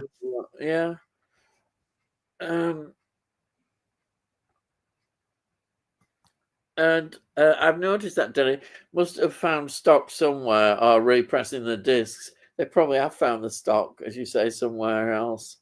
Because that other company's taken over, haven't they?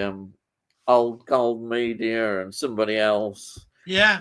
And Well, I mean, I was so excited that this company was bringing back network titles under another sort of like symbol.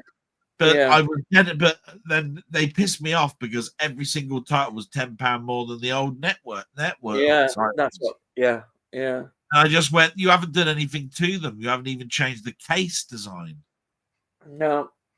You know, all you've done is take the network symbol away and you put your own little symbol over the top of it. It's almost which wouldn't have taken much doing. Yeah, you know what I mean? Jesus. Yeah, but they'll say, well, at least we're getting a product out which you couldn't get before. Yeah. Now because they'd gone under. But somebody's always going to be making money out of it, I'm afraid. He says, I passed the information on to Jim Jam. Yeah. And so he says, what are some of your worst sitcom spin-offs? I don't know that I've seen, that I've actually seen. I'm trying to think of. Well, there's loads, aren't there? I mean, if you think about it, there's well, we've just had You Don't Drink the Water. I mean, you've got You Rang My Lord. Didn't like that. That Grace Brothers thing, whatever it was. No, it was Heidi High, wasn't it? It was the cast of Heidi High that went on. Saving Grace. Was that Saving Grace one? The Grace Brothers. Well, that was another one. Yeah. You know, there was a lot like that came out that were a bag of shit.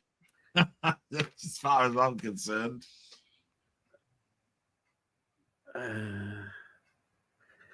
Dennis just turned around and said First of the Summer Wine was terrible. Yeah. Oh, they did a first. Did they? Yeah.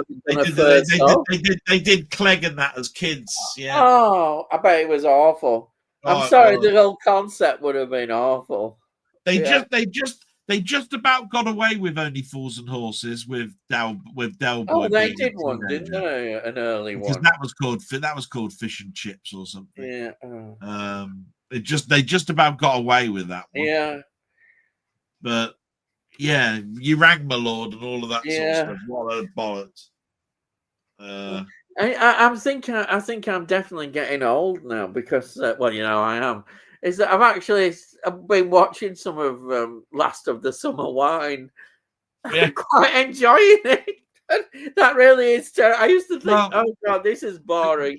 Because they're on in the afternoon, and you just sort of like you've just had your dinner or whatever it is, and you're turning your channels over, just going, oh, I wonder what's on. Yeah. There ain't much to watch. You've got Wimbledon or some football on. You're watching Last of the Summer Wine. Right. Or you flip through the channels, and there'll be you've got a choice of a 20 years ago. Coronation Street in East End, an Emmerdale bloody episode, or you've got Last of the Summer Wine. Yeah, I don't know which one I'm going to watch, which is Last of the Summer Wine. Yeah, I don't. I used to think there's no way I'm going to watch that, but now I get drawn into it. I appreciate it more than I did.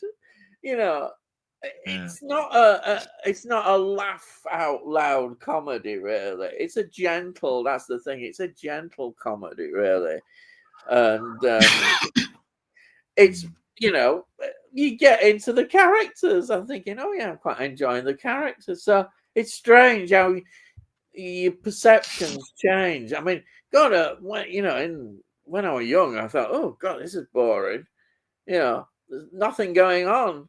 You don't always appreciate things until you get older. But on the other hand, Ewoks are still shit. It doesn't matter what you are. Ewoks, bloody hell. They're still the same. It doesn't matter what age you are. You might, honestly, it's like Rise of the Teddy Bears, isn't it? Yeah. In fact, actually, that could be the next Star Wars movie, Rise of the Teddy Bears. Yeah. If you've got any spare Ewok DVDs or what have you, I'm sure Delboy would love to take them off your hands. You can imagine that, I'm can't sure you? he'd love to send. George Lucas comes back with a fantastic idea where the Ewoks were actually the Sith Lords, right? And you've got all these teddy bears through history, from Teddy Edwards to Paddington, all with lightsabers. Yeah, Winnie the Pooh. Imagine Winnie the Pooh with a lightsaber. And the evil piglets. Yeah. Jesus Christ. I'll tell you what, I bet you that wouldn't be far off from a student movie next week. That'll be out now. Right, Rise of the Ewoks. Yeah. You heard it here first. Yeah. So there you are. You know where to, if you've got any spare copies, you know where to send them, don't you? Denny says, still waiting on news on Sapphire and Steel Blu-ray. Yeah. Old Gold Media seem interested, though I've got Warlords of the Atlantis, yes, now, and I've had to wait for that. Yeah, patience, you might get there in the end, I'm sure you will. Sapphire and Steel will come. It will. Tony says there's quite a lot of new DVD networks on Amazon. Yeah, I was looking at Bouquet of Barbed Wire. You remember that series? Only $9.99. Trying to complete Susan Penhaligon's filmography. I think Jim Jam sent one of those things as well, Bouquet and Barbed Wire. I do remember it was a bit risque at the time, wasn't it? Yeah. ITV thought it was a bit, ooh. I think they had to put it on. I remember Diane King being in the Cuckoo Waltz. Oh yeah, but this had certain things that it had to be shown after the watershed, didn't it? Yeah, it was one of those ones like Agony and all that sort of stuff. It was the subject matter was. Yeah, that's right. Because as a kid, I thought, oh God, these are going to be interesting. And sometimes you'd watch them and be thinking, well, there wasn't that much, titillation, if you would put it in that way. That's what, as a kid, you was hoping for. You didn't get it. First of the Sun Hawaiian was terrible. Yeah, I can imagine. Yeah. I think I'm thinking actually of getting some Last of the Summer Wine box sets cheap. I've seen them online. I've been looking, and I might delve in and get some. Yeah, well, look at the one. It's not a thing you can just put on and just. No, look at the one from Denny next. Look that you missed out on. Let's have a look. Oh yeah, sorry. Let me just do Tony, and then Green Grass was brilliant after only. No, it wasn't brilliant when you consider Only Fools and Horses. Wasn't brilliant. But I would say again, it wasn't that bad though. You know what I mean? Yeah. It's because it's a difficult one to follow, isn't it? I mean, it's virtually impossible. Got the Last of the Summer Wine complete collection on the Amazon Prime Day for £58. 32 seasons. Bloody hell. Mind you, that is a bargain. I mean, 32. I didn't realise there were 32. Yeah, it is the longest running comedy. God, it really did go on for years and years. How many discs would that be? That must be an absolute stack. There aren't that many episodes per season. They started off being like little mini films, and then they turned into like hour and a half type stuff. Did they do Christmas specials and stuff? As well. I mean, you could have a season of about 3 episodes and then have a Christmas special as well, and that'd be one whole thing, you know. Yeah. But it's not that; it's the length of time that they are there. There we are. He's just turned around and said 58 discs. Oh, wow! That's £1 a disc then at 58 quid, isn't it? Yeah, which isn't bad, is it? That's pretty good. Yeah. See, and here we are. You see, this is the thing. This is where I go.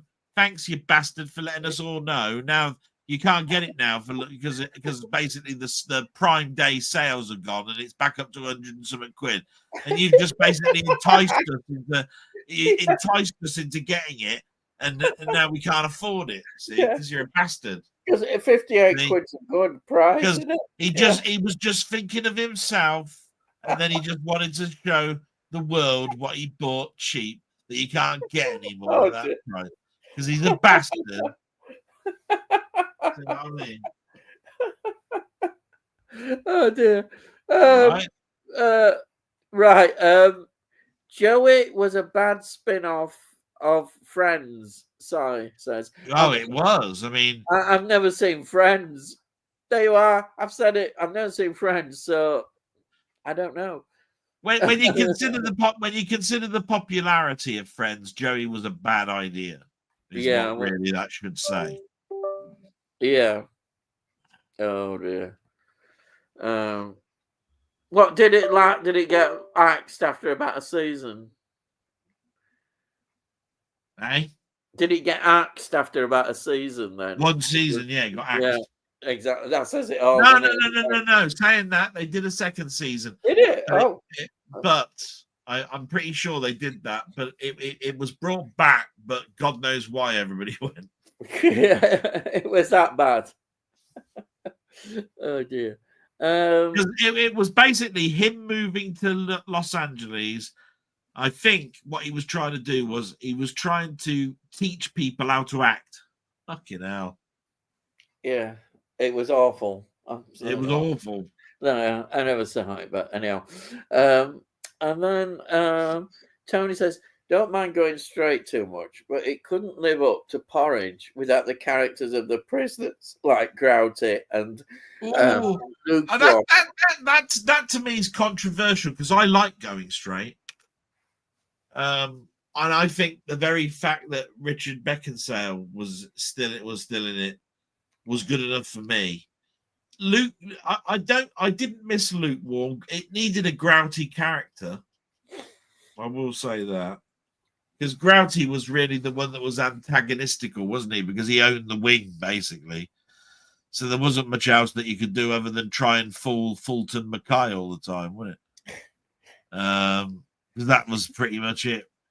But yeah, I liked Going Straight, but it is lower down than Porridge. But they would have done a second season if it weren't for the fact that he died. You know, Richard Beckinsale. There would have been a second season, no doubt about it.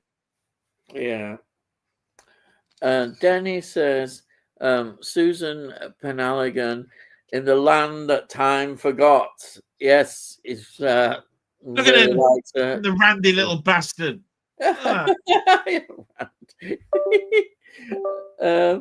And then she's good with Stephanie Beecham in the Pete Walker thriller House of Mortal Sin, Denny.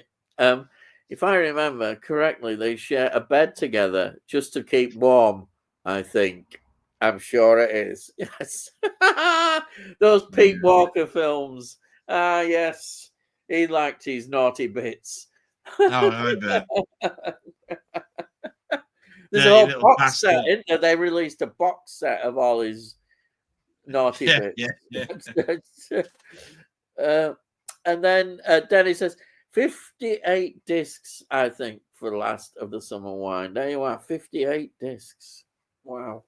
There you are. You're such a bastard. I hope it came in an economy box and all the bloody plastic snaps. Oh no, they're awful. Those economy ones. Yeah, I hope all the spine and all the bloody plastic snaps. You little bastard.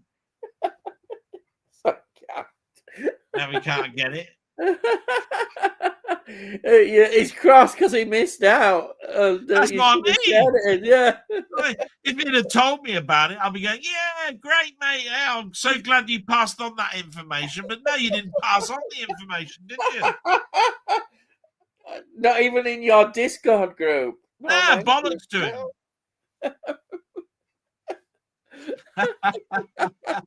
There you are.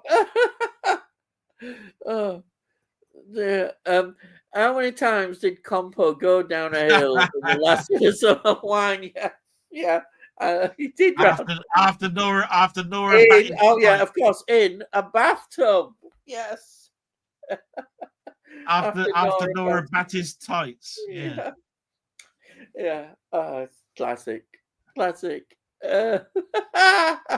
Oh, right. Here we've got Denny saying, sorry, the price was £69.58 this, laugh out loud. I told you about man in a suitcase. There you are. That's the last comment as well. Yeah, that's Yeah, that's a thank good you. show. I've Yeah. enjoyed tonight. Thank you so much, everybody that's contributed, and we've had a good time, even if we have mentioned Ewoks a few times. Oh, crying out It's loud. been very funny and very entertaining.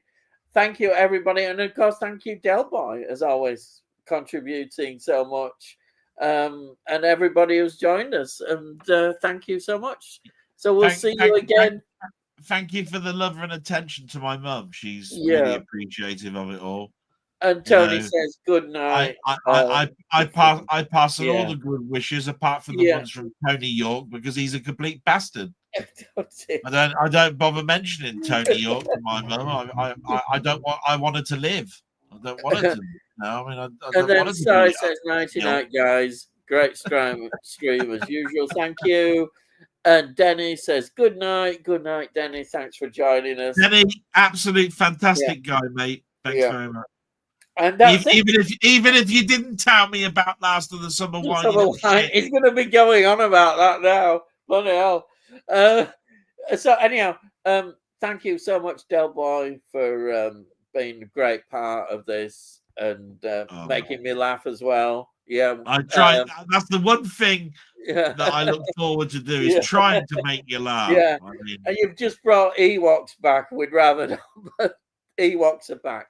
Right. So anyhow, I'd like you to say your farewells as always. Oh, yeah, it's good night from me. It's good night from him. Good night. Yeah, you know, we always have to do that. But then my proper one is Salute from Frankie Howard's Up Pompeii. Salute. And all I've got to say is, I'll see thee again. Bye, everyone. Bye. Bye.